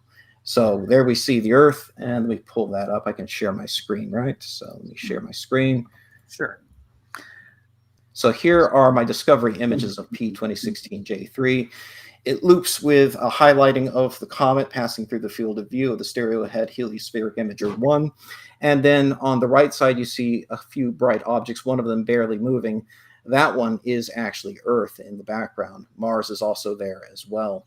So again, these images from 2016 were from before the comet was on the same side of the solar system as us. It was on the opposite side of the sun. It was not visible from Earth yet. And later, when it would have become visible from Earth, it was seen from Earth and now has been confirmed from the ground as well. So how did I discover this comet if that spacecraft is not really there on the opposite side of the solar system at that time? That's a good question, man. And by the way, if you weren't here earlier in debate, I wasn't going to go to the stars. I don't have answers for these questions myself, and I can't verify any of this work for myself. And if you had been here earlier, you would have got that out of in the debate. So, did he drop off, or is he still there? No, I'm here. I'm here. Oh, okay, sorry. Sorry, I was just waiting to see if there was anything else. No, let me take this off the screen. Okay. All right. Yeah. No, I mean, fair enough. I will say, like I said before, that amateurs and professionals did confirm this comet exists. I can link to the Minor Planet Center website that shows the observations of the comet. I'll just drop it in the private chat here. Okay. So you guys can see the link. So there's the Minor Planet Center website link. The first list of observations are all from STEREO head, of course, in 2016 when I discovered it. But then later observations come in, and those observatories you see listed there, some of them are amateurs, some of them are professional. iTelescope, for example, these are amateur telescopes that you can rent time on, so you don't even have to own the telescope. You can rent time on the telescope and go point the telescope wherever you want. And so some amateurs have done that, and they've actually observed my comet at various points since its discovery. So people are able to go out there and confirm these things for themselves. I'll give you guys a taste of something I'm working on right now. So I'm working on a video right now. Real quick, you got 2 minutes left, just to give you a heads up. Okay, fair enough. Yep. So I will shamelessly plug my channel for a moment and just say the next video I've got coming is about my observations, not only of parallax of a nearby star, but actually in those parallax images is evidence of Earth's orbital motion aside from the parallax itself. So you guys know about stellar aberration, I'm sure, but do you know what happens when you look directly towards or directly away from Earth's direction of travel or in that vicinity? So stellar aberration, for those who don't know, involves shifting parent positions of the stars predominantly directly opposite the sun. And that's where it's the magnitude of the effect tends to be the strongest. But if you look directly towards Earth's direction of travel or directly away from Earth's direction of travel, at those two spots, and precisely at those two spots, there's actually zero stellar aberration. But if you look at all the stars around those spots, do you know what you see? Please tell us. Okay, so if you look directly towards Earth's direction of travel, due to relativistic effects, because we're traveling about 30 kilometers per second, all the stars appear to constrict towards the center of the field of view. It makes it seem like your telescope is suddenly gaining a wider field of view, even with nothing mechanically altered on the telescope. And if you look directly away from Earth's direction of travel, the stars appear to expand outwards like this. So it appears that you're zooming in without altering anything on the telescope. So again, these are things that we predict based on the velocity of the Earth. And when I've observed this, I found out it's actually true. So I'll be documenting that in an upcoming video very shortly on my channel. That's good. And just, I want to point out, you did say there is a plane of reference for all your observations. Am I not right saying so? So there's different frames of reference depending on how you're doing the math. You're going to have a coordinate system. You're going to have an origin of that coordinate system somewhere. In the case of predicting the total solar eclipse, for example, I elected to use a selenocentric reference frame at times. And that was to determine and predict where the moon's shadow would land on the surface of the Earth. That's where the math made the most sense to me, so that's how I did it. But it's just a mathematical convenience, not a strict requirement. You could do it from a geocentric perspective. You could do it from a heliocentric perspective. It just depends on how you want to do the math. Okay, I get you. I don't have a real rebuttal for this. Matter of fact, I kind of made it clear that I wasn't going to go to astronomy when I did this debate at the beginning, if you would have been here. But I would have looked into your the stellar aberrations and the effects that it would cause from our velocity to the opposite side of our motion. That's what you were talking about, basically. Yeah. You'll see. So the video is not up yet, but I'm literally been working on it today, yesterday, over the weekend. So once it's completed, I'll have it up on my channel. And there will be a version of it on Red's Rhetoric's channel as well. So go check it out when it's done. I get what you're saying, but thanks for your input. It was very well constructed, put together. I don't have a problem with it at all. It's just I would like to look into it myself. All right, or I would give you a rebuttal. You know, that's a lot to put in there. But I know what Shane's doing. And do you have anything to say about any of the rest of their observations that they're pulling up?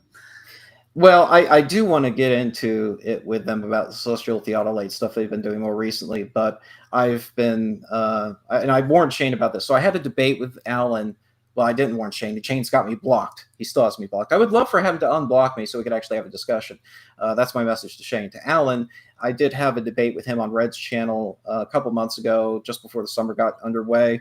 And I did warn him, like, I was going to be starting up a contract, doing some launch filming for a company to test their sensors. And I have been doing that over the summer. So I've not had as much time to prep for debates and that kind of thing lately. I just did all this off the cuff tonight. But in the future, I would like to engage with Alan about celestial theodolite. I know Jesse Kowalski's been doing a lot of stuff on that. And I've been watching from afar, but I haven't had as much time as I would like to get into it. Mainly, I've been muted. Hold on, dude. Oh, that's me. No? Huh? Can you hear me? Hold on. My speakers went out for some reason, but they're on. Strange. You're echoing. Unless that's Discord again. Yeah, that's probably my echo. All right. You there? Okay. I should be able to hear you now. Can you hear me? Okay. Yeah, we hear you. I shouldn't echo. Also, I shouldn't echo. My mic has echo removal and everything. I don't know what's going on. It's all right now. Yeah, you're good. All right. So I would love to see Alan and your debate. You said you debated him on his channel or on Red Rhetoric's? You're on Red's came. Yeah, he came over to Red's channel, and Red's was the moderator. We had the debate. I thought it was well moderated. So again, like, eventually I would like to get into it about celestial theodolite stuff, but I've been very busy with the contract and what time I've had for myself. I've been doing parallax observations of Barnard's star and doing some, like I said, some stellar aberration stuff, which not to brag too much, but I honestly don't think any other amateur astronomer's ever shown what I'm about to show. Professionally, yes, like Hubble Space Telescope images very well documented, have very well documented this effect, but I don't think an amateur has ever shown this particular aspect of aberration before. So it'll be interesting to see. I'm very excited about it. Okay. Well, more power to you, man. Thanks for coming on. I want to go to Max next if I could. Max, okay. McTon says he's waiting too. So yeah, I see him. Yeah, he's down there. So I appreciate it. I'll watch the Red Rhetorics debate between you and him. I'll go over to his channel. I want to see that. It'd be nice. All right. Have a good weekend. Thanks, guys. Oh, you too. Take no care. problem. And here comes up Max. You ready? So how many people we got so far? So far, I think that was the fourth one, right? So we had the one girl, the Astro Kate, and we had Craig, and one before that one. Who was that? Just for her or his sake, I'm not sure. It was Astro Kate. Astro Kate. Sorry. Yeah. Astro, yeah. Yeah, Astro Kate, Brenda, McTon, or excuse me, Craig, and then Brenda. Who was the first one I had? Brenda was the first person. It was Brenda, yeah. That's right. So that's 4. So I'm going to do 4 more altogether, right? No, including him, there's 3 more. So is that 4 altogether? Yeah. Okay. All right. Say hi, Max. Hi, Heron. Sorry, I was modding. Hey, Max. How's it going? I'm doing well. You're a little low, Max. You're super low. Hello. Can you hear me? We can hear you now. Okay.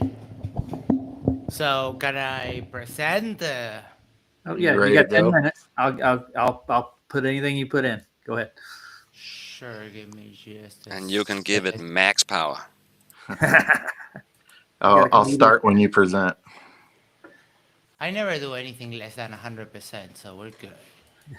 All right. So we're going to talk a little bit about curved water in this place that actually exists in reality, the David Taylor Ship Basin. They have a 2,000 feet pool, and you can see it here in the image in the background. It's so long that because they use this to test model ships, like when they're actually going to build, I don't know, an aircraft carrier for the Navy, they test it here first in a model.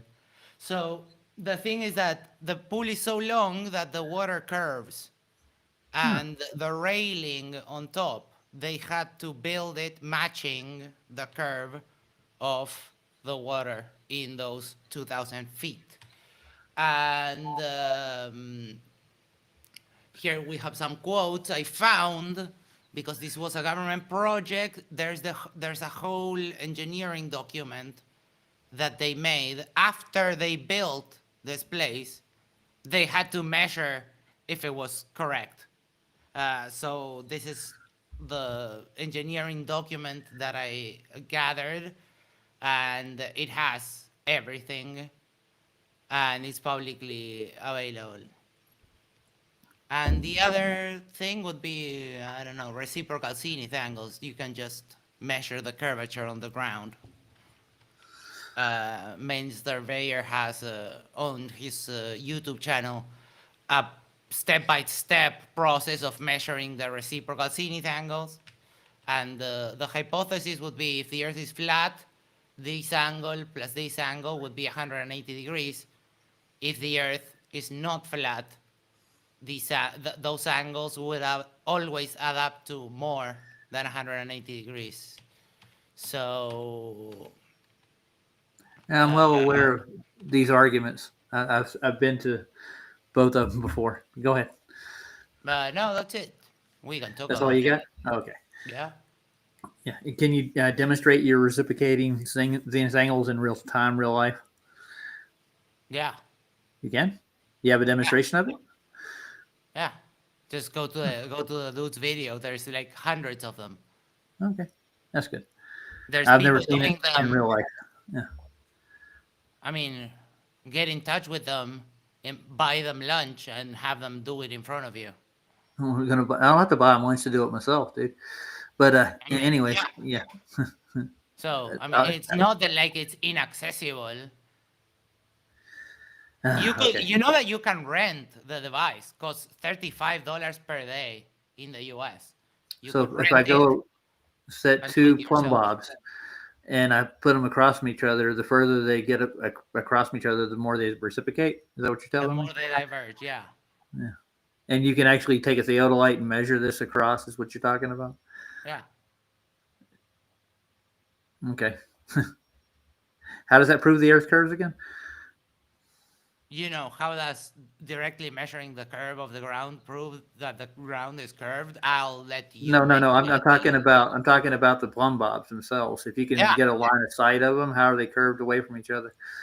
You are measuring it. So it'll want to be lower than the other one or be higher than the other one?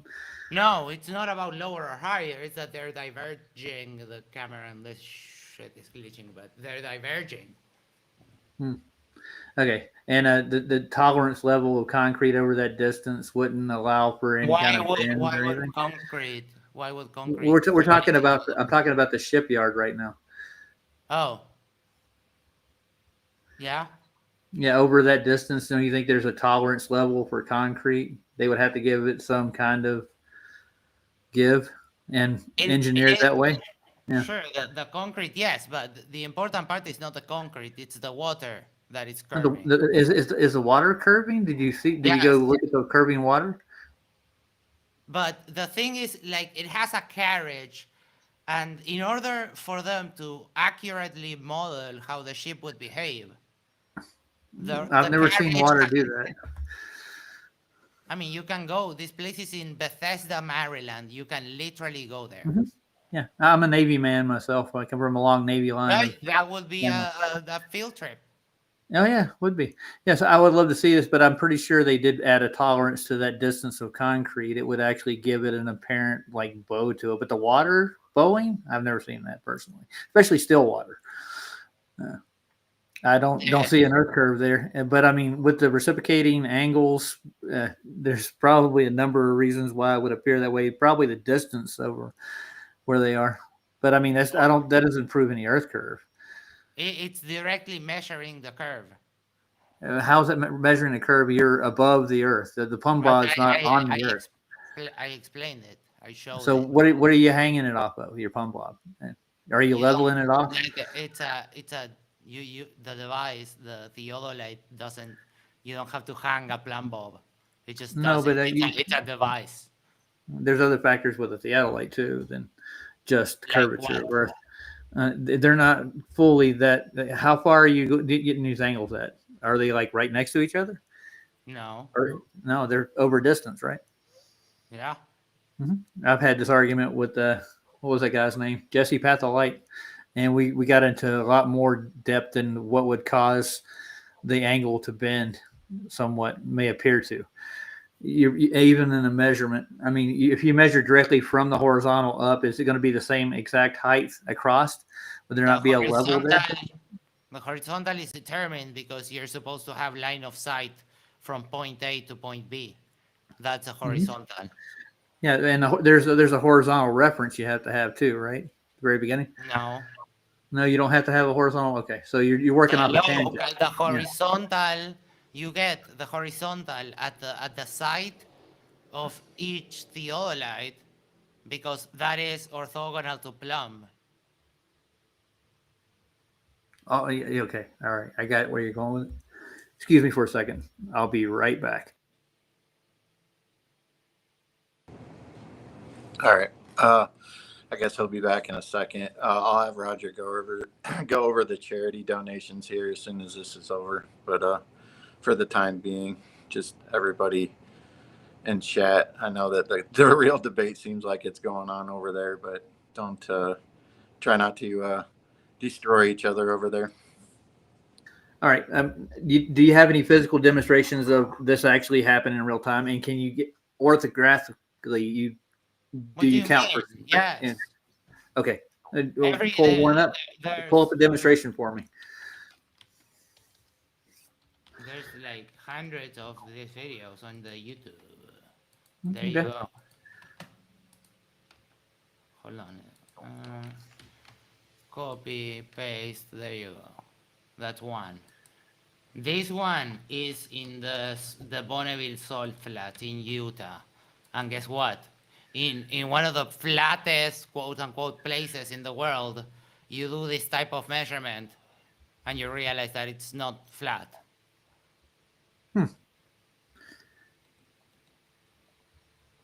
So the horizontal baseline that you're measuring from is not flat neither, right? The horizontal is the line of sight between the two locations. Okay. So, I mean, the horizontal that's below it, that's what I'm asking. You have a datum you work with, right? You don't work with the datum. No, you don't. Okay. That's what I was This trying is a to get direct, to. like, you put the theodolite. The theodolite plumps.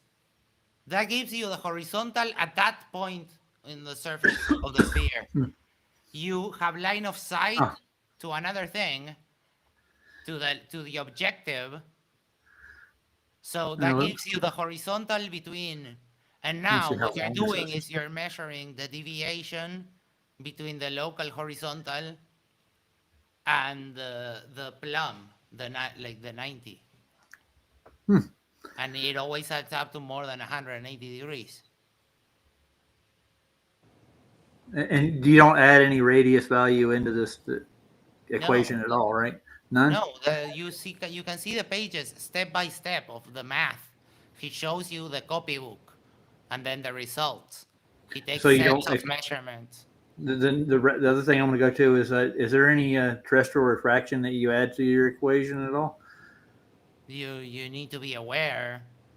You need to choose when there's the least refraction and take a note of the humidity and the temperature, and then you can calculate how much refraction there was. The optical won't be accounted for there with terrestrial refraction at all? I already said that you take the humidity, the temperature, and you choose when you do the observation so that there is the least amount of refraction, and then you calculate it. But I mean, if you go do a straight line measurement between there and there and take a level with you, would you find any deviation? Yes. You would? That's so exactly if I do this experiment, and I take the level here and take the level down here, there would be a difference. I would actually not on camera. I don't know where here and here is. Well, from your observation point to the actual theodolite, if I actually walk the line down with the level, I would actually see a deviation in that level. Yes. I would? Okay. So I'll have to do this experiment myself then. Yeah, it costs $35 to rent one of these things. I'll have to rent one to actually walk a line and see if it's level from one point to the other. It's not that hard to do. So rather than spend $35 to actually do the measurement that shows curvature, your response to that is that you will walk from point A to point B with a level in your hand. No, I'd actually use a water level. Correct? No, I'd take a water level and I would run it from one end to the other. Water levels can go for 200 yards at least and still be accurate. And what would that tell you? That would tell me that those levels are horizontal from each other. They don't diverge. And how are you going There to are other cause and effects. How are you going to line them up? Well, somebody's already done this before, dude. Way before you got here. This is the first time I've heard this argument. Somebody's already done it. That's what I'm trying to tell you. Somebody took a 200-foot water level and ran it across, and it was an even level. There was no excess, you might say. The headlights aren't that accurate. 200 yards is 200 meters. Sorry. How did they measure it? Well, they measured the distance with their tube, and they ran it one end to the other, build the water level up. You understand what a water level is? Yeah. Yes. And then? Oh, then they just line of sight it right there. It's the same level across each one. They didn't use a plumb bob at all. And I was wondering where the water was bending, but I still don't see it. If you think that a tube with water is better than specialized equipment, okay. I guess I'll let Well, you it's have what they've this been using turn, for centuries. and I Max. think that mission accomplished. So thank you. Yeah. And theodolites aren't exactly made for that long distance, are they? Think about it. I think it's like 250 is their max. You know, how do you get the curvature of the Earth out of that? You know? I would pretty much appreciate a citation on that because a very simple search, theodolite max range tells us up to 600 meters, but then traditional geodetic instruments can detect targets at distances of 2 kilometers, which is 1.2 miles. So there's no deviation. It depends on how much money you want to spend. So it's all about. So I don't have anything against you, Max, but you know, I don't see I don't see a difference between a water level and a theodolite. No, of course not. There's nothing. There's no problem. They are in equal technological steps in the ladder. No, I get that. No, I mean that's an actual physical. It's a physical thing with a water level, right? Yeah. Of course, if you were to have someone build your house, and comes a dude with basically a garden hose and says, "Yeah, I'll build it, boss," and then comes an architect with a suit and a theodolite. If you want to trim it up, you could use a spirit level. I know who I'm going to let build my house. All right, real quick. Let's do about 5 more minutes of this because I think we got other people. But go ahead. I am about ready to go. If that is his best argument, that he'd rather have a garden hose than a theodolite, then I think we're good. Mission accomplished. There's lasers that work just as well too. But there's nothing that impedes a laser or makes it move any direction or take an account for it. But you know. They're pretty straight. That was lovely. They have a distance on them too. Nothing. Yeah, they're powerful enough lasers to do it. Yeah, well, I'm just saying if you want to get an accurate reading, you can actually get a laser that can shoot as far. But what does this got to do with the Earth curving, dude? I'm still trying to figure it out. Because that is like literally measuring the Earth curves. But if you don't understand how, well, I understand what you're saying, but I mean, I think you're kind of biased towards something. Just a little bit. Just my personal opinion. Truth. The people that build, because the thing is that this actually gets implemented when they're building a road.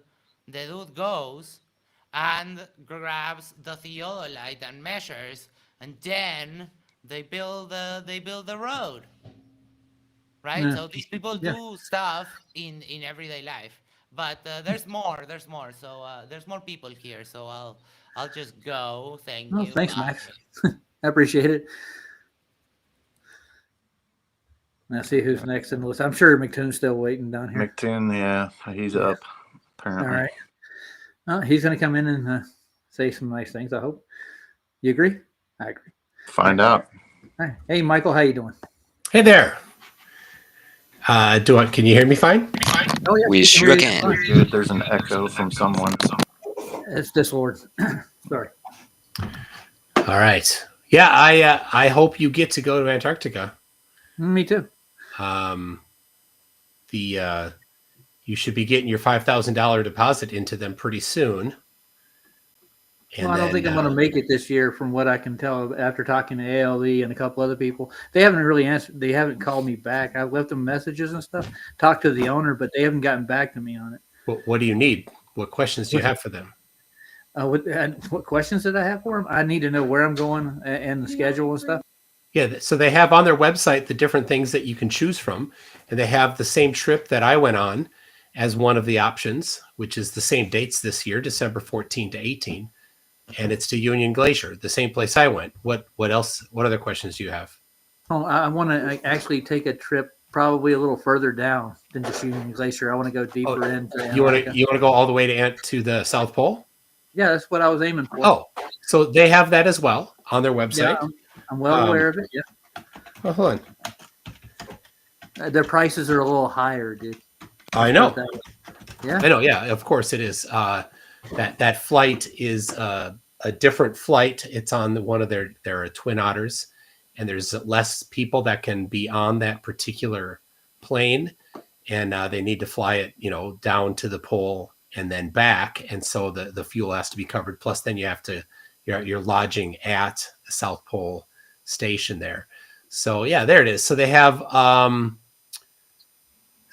December 30, if you want to go all the way to the pole, is one of them. They have their South Pole flight. It is $64,000. You can go 7 days overnight starting January 10th. That's $73,000.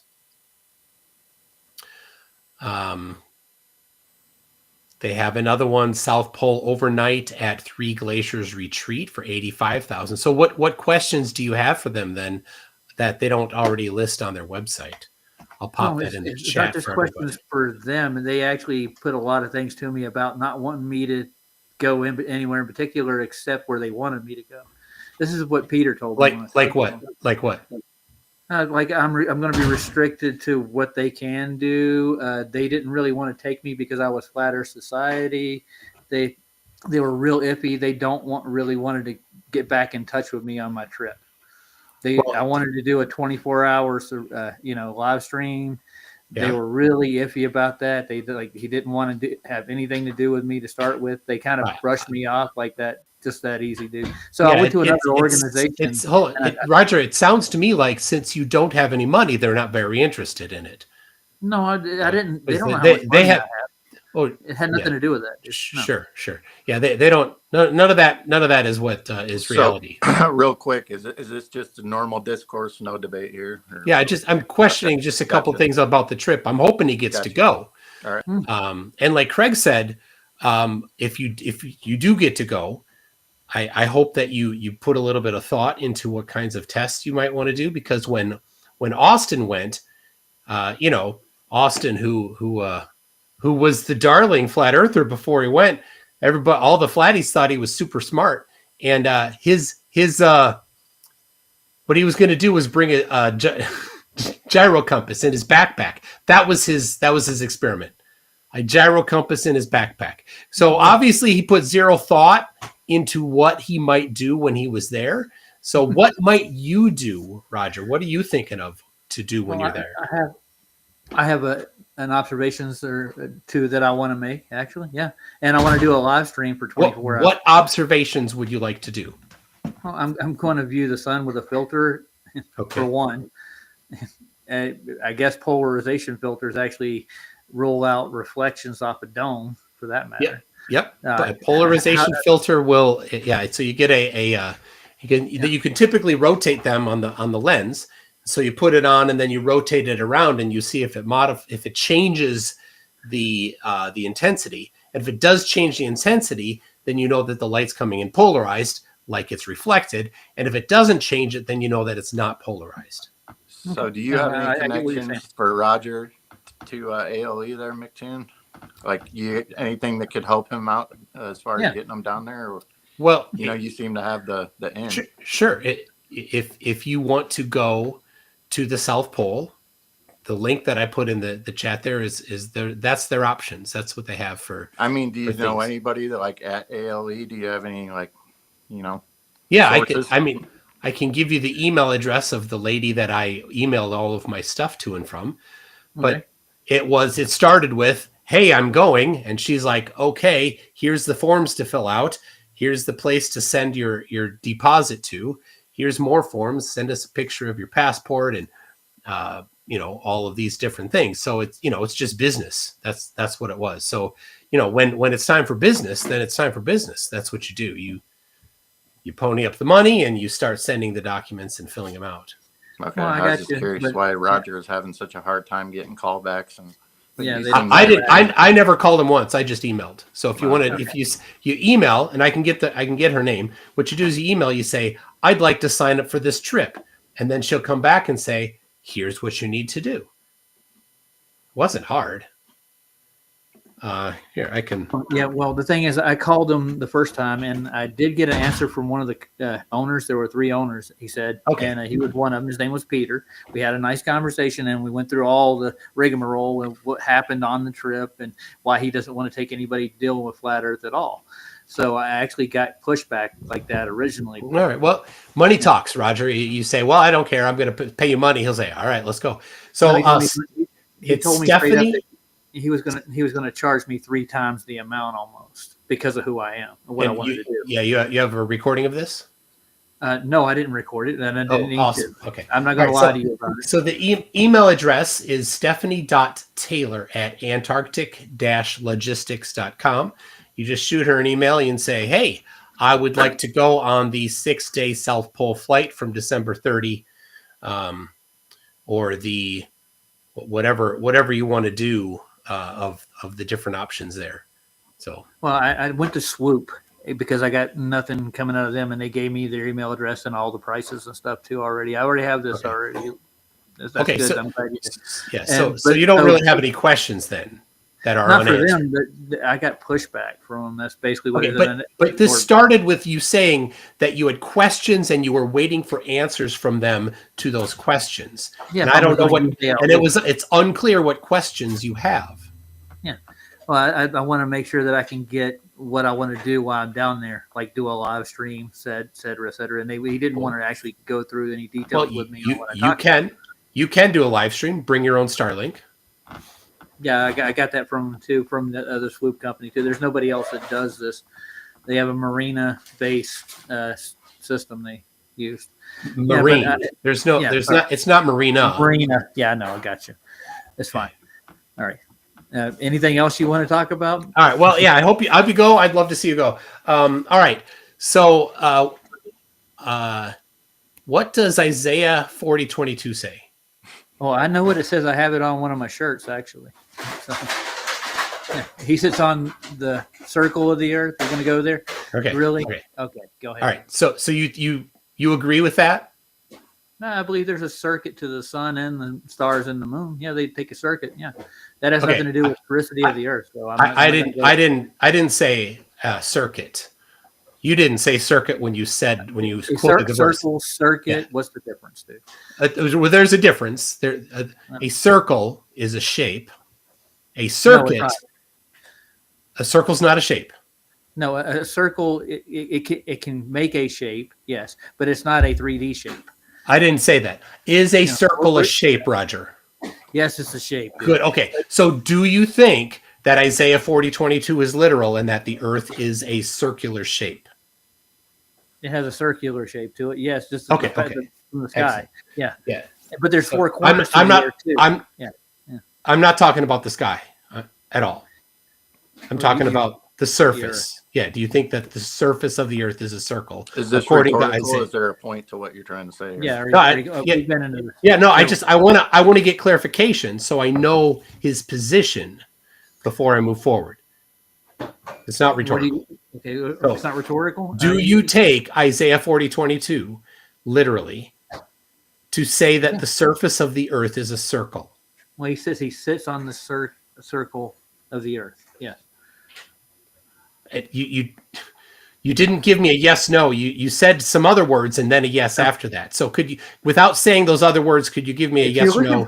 You're looking for a clip, dude, you're in the wrong spot. I'm not. I'm looking for you to stand up and have the balls to say what shape you think the earth is. Yeah, we're not doing that. You know where maybe he doesn't have the balls to say that he thinks the earth is a circle. You're not going to go. Maybe he can't do that. And I get that he's scared because he's going to then have some consequences to that. Yeah. This is childish. Are you going to be scared? You're just childish. Oh, dude. Okay. Dude, he's being pedantic. Dude, you're being very pedantic. He's acting like a little kid, you know. This is how little children fight, and this is used as a grown-up. You know, it's ridiculous. Oh God. Yeah, it's the only person. Everybody else that's came up here has been fine until that. Yeah, until two. Yeah, of course. It figures. He wants to get into scripture, and I don't think he's a Christian personally. That's just my opinion. After all their actions now, Well, definitely. we're between screens here. Don't act tough, dude, and say, "Oh, you don't have the balls." It's like, okay, buddy. Jesus. Yeah, right. You don't talk this way when you're not on screen to people in person, so don't try doing it here. You don't meet people in public. Hey, you got the balls? Yeah, you don't do that. You're not that tough, buddy. So how many have we had you so can far? check out now. Yeah, and Tune, there's a link in private chat for the GoFundMe. If you want to donate to the flood victims, hurricane victims, you're more than welcome to hop right on. Yeah, we get it, McTon. We get it. Yeah. Okay, is there anybody else coming in? F.E. Shields here still, you know. Can we pick anybody else? Somebody else come in? That would be what, 5 now? 6? 6. That's 6 grand total. Need 2 more people. I guess he gets special privileges. I don't know. Because he's named McTon. Yeah, whatever. Power on. He was fine up until then. It was just then. We did give him his clip. Yeah. He got kicked off the show for just asking he's a question. He's a fake tough guy over the screen. No. We all anybody else want to come in? Or I'll stop it here. We all felt the macho energy. I'll stop it here. We can call it a night, guys. We've been on a long time. That's 6 people. So how much am I donating? Let's see. 6 times 25.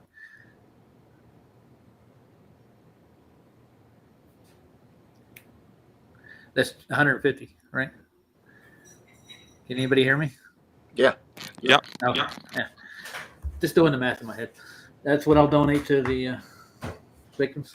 So somebody was asking about how the charity donations was working. Is it just you're just donating per person that came up? Yeah, 25 per head that comes in. Okay. The stream's still out there, guys. You're welcome to come up. I guess Matthew wants to come up. I'm pretty sure he's not a Glover. No, Matthew's not going to come in here and debate. Yeah, I'll entertain Matthew for a minute. I want to. Hey, Mr. Eastman, how are you doing? Let's get him a link in the chat.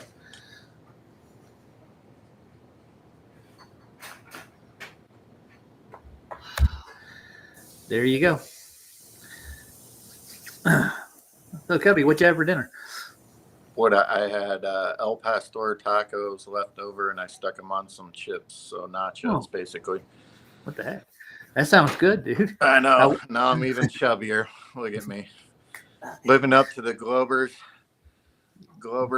names that they give me. Big you fat chubby bear. No. You're a bear, dude, I'm telling you. Huh? You're quite a bear. Yeah, that's what they're going to say to you. Oh, come on, guys. Anybody else? No? I thought Matthew was coming. Did you put the link in? I put a link in chat. Oh, yeah, you put the link in. So there it is. There he is. Matthew. How are we doing, sir? You look like you just woke up. You're on mute, I think, bud. Yeah, Matthew, you're muted, I think. Mute. You're muted, dude. There should be a button. He's getting there. He's trying to. Not working? Okay. He's going to drop in, drop back out. Drop in. Yeah. You got to enable when you come in. It asks you that question, doesn't it? Like, yeah, they're pretty good, Kerry. Yeah. This has been fun so far. So far, I've not got any new questions at all out of these guys. Till Mick Spoon came on and tried to be a tough guy. Outside of that, everybody else was cool. I didn't have a problem with any of them.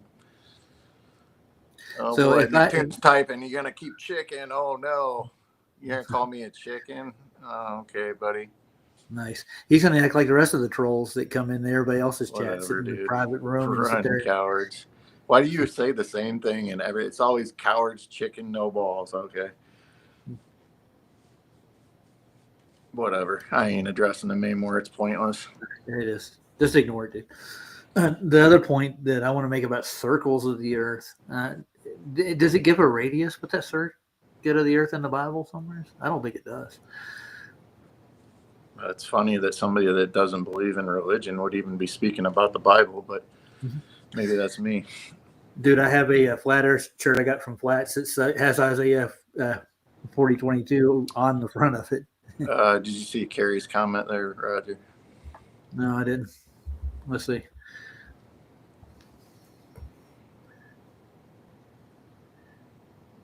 Take out the trash, idiot. Chicago. Okay. Matthew's back. There you go. Hey, Thank Matthew. you. Not working? Nope. It's working, isn't it? Nope. No, it wasn't. I No, just no, spoke no. at the same time. Hold on, Weird. let's see. Matthew, we can't hear you. Got you. something turned down? Nothing? No?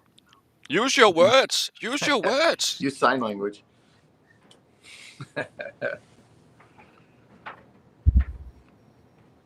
Uh-oh. I don't know what that was about. This is one of those scenes out of a movie, I'm telling you. Nothing. Nothing. No. Sorry. Now, check the next stream, man. Actually, one of the most pleasant people out of the bunch so far was Craig, to be honest with you. Yeah, Wasn't Craig wasn't bad at all. Hmm. I'll give him his flowers. Flowers. Yeah, I think he actually donated too. There you go. Yeah, I know. Damn it, Matthew.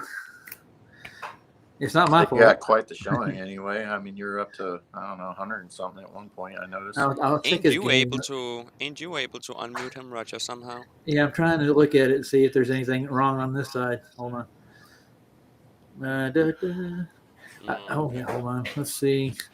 No, I can try it. There's an audio button. Let's see. I'm going to try to put him back in again. Yes, you were fine, Brenda. Okay, that didn't do anything. Yeah, Brenda was good. And McToon's still sitting back there. Don't ask me why. Cares. I just removed him. Yeah. Sit back and sup a biatch. Say something. Plug a headset in or something. Check out all opportunities. Can you hear us? Yeah, I think You hear he's us. fine with us. It just can't do anything on his end. Well, Rhonda's back home and she brought dinner. So. Oh, all right.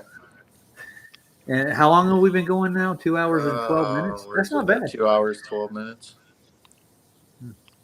Do I have balls? That's a good question. Oh, Luca's coming in. Oh, boy. At the last minute. I know, right when I'm getting ready to get off. Let's see what Luca wants to say. Hey, Luca. Hello, Roger. How's it going? Oh, it's been fun so far. Yeah? Have you... What have you talked about so far? Oh, God, everything. Nothing new, really, to tell you the truth, except the only thing I didn't have anything to look into. I had two things. Like Craig had a point with radar I want to look into. And what was the other guy? Astronomy Live wants to present like the cosmic side of it. And I want to see what his take is on it and why he thinks the way he thinks. But other than that, no, that's about it. So I'm still radar, what's observation. Well, radar has a limit to it, and he claims it's due to the curvature of the Earth, is what he says. So, well, I don't know. Guess that would be correct. Have you been watching the whole time, Luca? No, I just got here. Oh. So nice. you're about to go off, you said, right? Yeah, but there's other effects that may cause the radar to do what it's doing. That's what I'm proposing, like its distance. That's what it has a lot more to do with what light does than the curvature of the Earth. That's what I'm proposing myself. So I'm going to look into it. But other than that, no, there's not really been an epiphany over here on this side at all. Was I a fair mod, Globies? Just out of curiosity. I think he was fair, except when it came to McTon. God. Well, but I mean, that was not even, you weren't even debating at that point. No, he was talking he was about looking for clips at that point. Yep. I mean, we can all do that, right, Mickey Doy? Yeah. I didn't know you. I got here way too late. Oh well. I had a support worker come, so yeah. Oh well. Well, I'm gonna go eat. If you don't have anything else to add to this. I guess not. Nothing that's hasn't been really discussed a lot. in these kinds of debates. I don't think I can bring anything new to the table. Maybe that thing we were talking about at Fletchwood Stream with the planes and how they sometimes drop off. You mean off radar is what you're talking about? Well, the reason why they drop off sometimes when you're watching live is because of the land, like land towers or something, and when they go too far out into the ocean, they can drop off from the radar. From the well, they're land. putting out a signal themselves, right? So they're broadcasting back, right, with their transmitter. Maybe it's just the range of what they're. Yeah, it is. It is the range, yes. But I thought that was I've heard flat earthers talking about that, finding that a bit weird. Where sometimes they're watching live and then all of a sudden the planes disappear from the live thing. So yeah, that's so why. You want to add that into the curvature thing? That would cover in the radar department too. The reason radar just add a range from the land signal. Yeah. Well, at least McTon actually gave me a concession with actually black swans that go well beyond the curvature of the Earth. So. Well, yeah, there's major refraction going on in the black swan because you see the tower bend, like the little crane thing on it. But you understand that that's not the contention with distance. It's the horizon behind the water or the well rigs. You know that, right? Well, yeah, but it's refracted horizons, dude. That's what the whole point is. Does the whole horizon refract that far and back up again? That was not a normal day, and you can. Well, I've got tons of those. I've got tons of those observations. That seems like a normal day. You should look at Pablo's dog. He's got tons of them, dude. You can clearly see like it's not like it's like brown or something in there. There's dude, I've got one that's Pablo's is completely flat for over 20 miles out, and even further than that. He's got more than those. There's hundreds of these things, dude. It's not just the one that QE threw up there. QE put that up there just to get the argument started. And with the world record photo, that's something that flat earthers say, right? Like they that's something that flat earthers will say. Yeah. Yeah, the world record line of sight photo across like. What was it, 750 miles? Yeah. Do you not think that the person that took that would have made sure that the conditions were right to take that photo? Yeah, conditions. Yeah, we're not talking about physical curve. We're talking about conditions of the atmos. Yeah, I got you. Well, yeah, because of refraction lifting things up. Yeah, the mountain got lifted up by refraction, so I could take a picture of it. That's a good one. Well, apparently, it's true. Yes, refraction does lift things up above a curve. We absolutely know that, right? Do you agree? No, we don't. We don't. We absolutely don't. Refraction absolutely does lift things above a curved surface. Does it? Yeah. If you like the Earth's surface itself, like literally the horizon that's part of the Earth's surface, it lifts it above the Earth's surface. It can lift things up can lift things above any curved surface, no matter the distance too. Really, it can be like a couple meters. You can test this on a driveway or something, and just you get it going both ways too. But isn't it an optical effect, not a physical thing? Well, yeah, refraction is optical. Yeah. So and we're going there. Yeah. Now, gentlemen, I'm going to go eat. All right. Bye bye. Go get something to eat. I'll head Peace, out too, Luca. man. All right. I'm Night, guys. gonna head out. Thanks for Bye, coming. guys. Bye. All right, bye. Peace. Take care. Oh, Hey, let's play out with a song. You ready? let's do it. Okay. Which one do you want? Pick a song.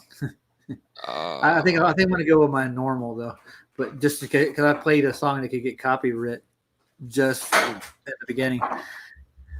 Yeah, so I would kind of. Yeah. You remember that one night after us show the Knucklehead song I played for you. Do you got it where I can get to it? Band, where it's like a magic show or something with hillbillies and stuff. No, hillbillies. What about hillbillies? It's just the video. No. Do you have the video? You can go ahead and share it and play it. If I can't find it fast, we'll just not do it. Well, I'll try. Oh yeah, I remember their name now, so it should be easy.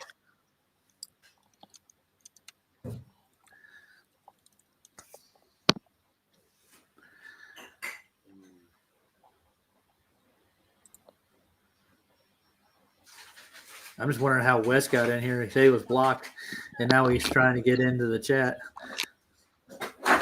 All right, it's a stupid commercial. Just a second.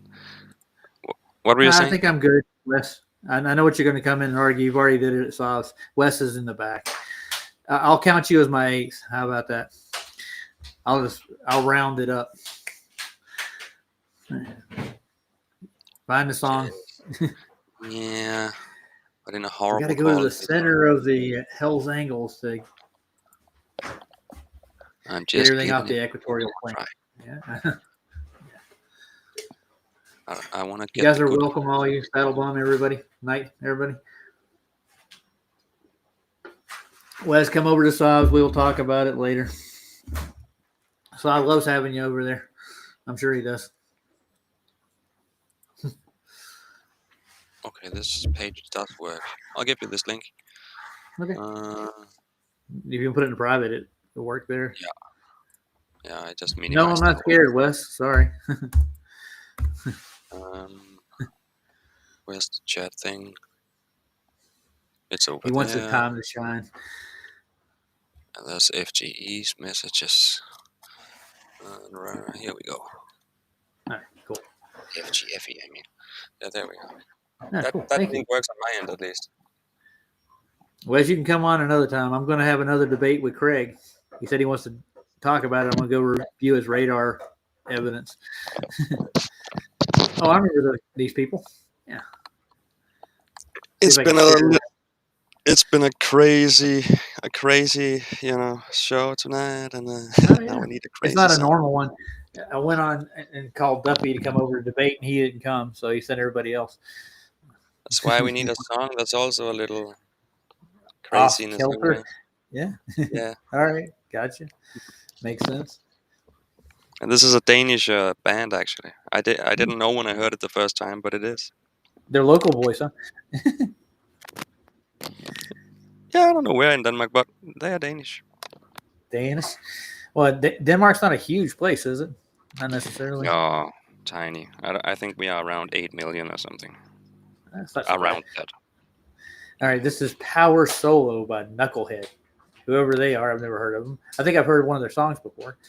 Discord brought it over and played it for me once. I remember that. All right, guys, good night. Enjoy your evening. Don't worry about any of the debates. It ain't worth it. But here we are. Don't be a knucklehead.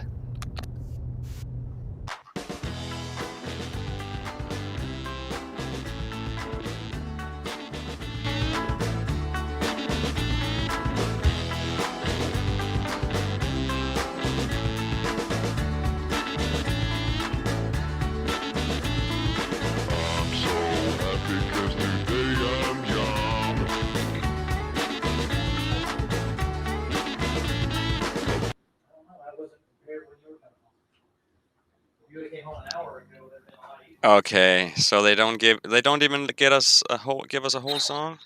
Can you get rid of that shrimp in there? I don't know. Let's find What another link. I guess they only give you a taste or something. Huh. That's strange. Yeah, well, I walked away for a second and turned around and it stopped. Huh. That's just Oh, not well. fair. Huh. So we don't like them anymore. Those Bye-bye. Apple things, Apple something music. Oh yeah, that's why it is. Okay, you got to pay for that. I'm just gonna go You with know Chris what? Berry. I hope we. Let's wait for. I'm stuck in a long commercial. Wait a second. Okay. All right, I'll be right back. I just found another video, another link for it. So Okay. a YouTube one. Yeah. This should work.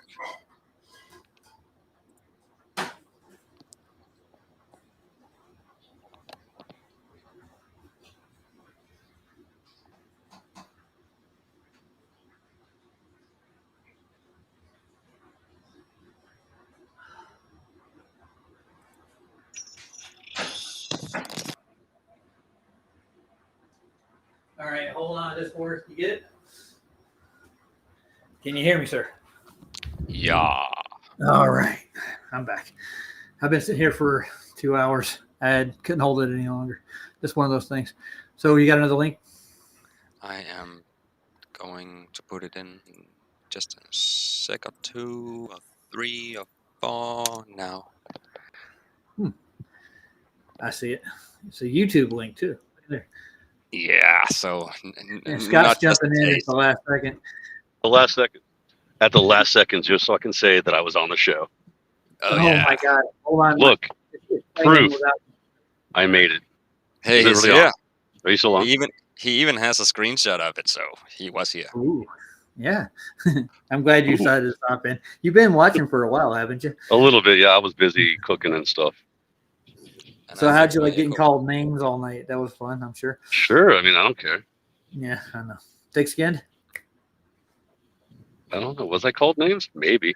I don't know. Could have been. Some You people weren't- say the highest you reading level. chat? Yeah, I've been reading some of it. But the Oh. highest level of education is the GED. That was the highest. that I GED? heard. No. Yeah. Unfortunately, I wasted a lot of money in college, so that's not true. Yeah. Tons of money wasted on nothing. Yeah, I heard somebody say in a movie today that they had a $250,000 mine. They were going to Harvard. Oh, it's more than that nowadays. Yeah, that was a while back. The movie was made a while back. So I was gonna say it's probably more like 500. that's a good bit of money to waste on a piece of paper. But you get to learn social skills and you get indoctrinated big time. Did you? The only thing tougher than mathematics is song choice. Is that supposed to be the Kevlar? Is that supposed to be like some kind of like, "Whoa, I got you, Roger, I got you." Haha, look at me, I'm making funny jokes. It's fun. I like the banter. If you think about it, though, it really is tough to think about a song when you're always constantly getting freaking, strikes for songs. It's like, Yeah. What do I do? I got away with Pucifer for the intro. Oh, that's cool. They didn't strike me. Yeah. People were complaining about the language. But, I doubt Power Solo will strike you either. They What would would, just love the commercial. What's a good song to like sum up what you just did? You know what I mean? Like, Well, I got to give Dislord some props here. This band is actually kind of unique. Who is it? It's called, what's the name of the band again? Let's see. I'll look it up. Power Solo. Yeah, Power Solo. They're a Danish band. They're kind of like an oddity band, like Primus would be. Mm-hmm. Cool. Yeah, that sounds cool. Yeah. Let's do it then. All right, ladies and gentlemen, get the freak out of here. Good night. You're out. Night night.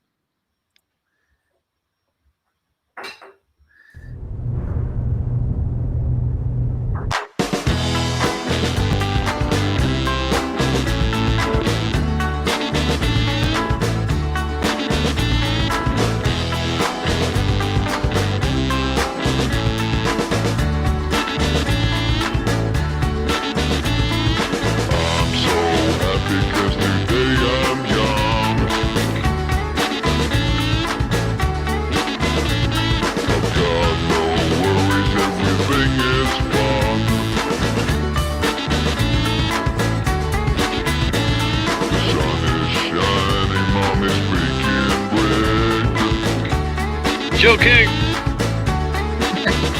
Hey guys, hang out afterwards after I close. I gotta take a look. Dude, this is very oddity. Very strange. She's a queen. I'm tall and skinny, and I love Halloween. My teacher is a brownie, but that's alright, 'cause I sleep all day and I'm up all night.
The only thing worse than this is the Beatles.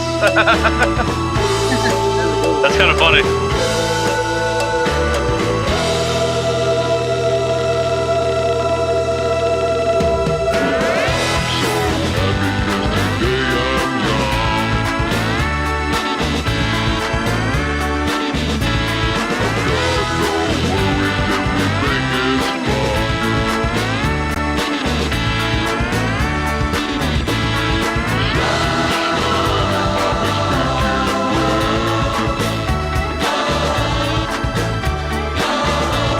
Are these guys foreign?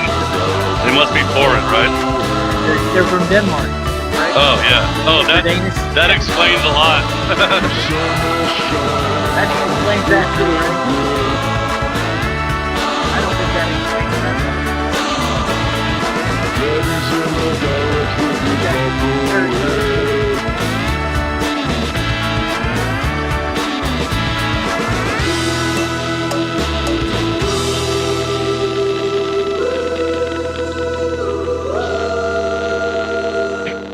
You're a knucklehead.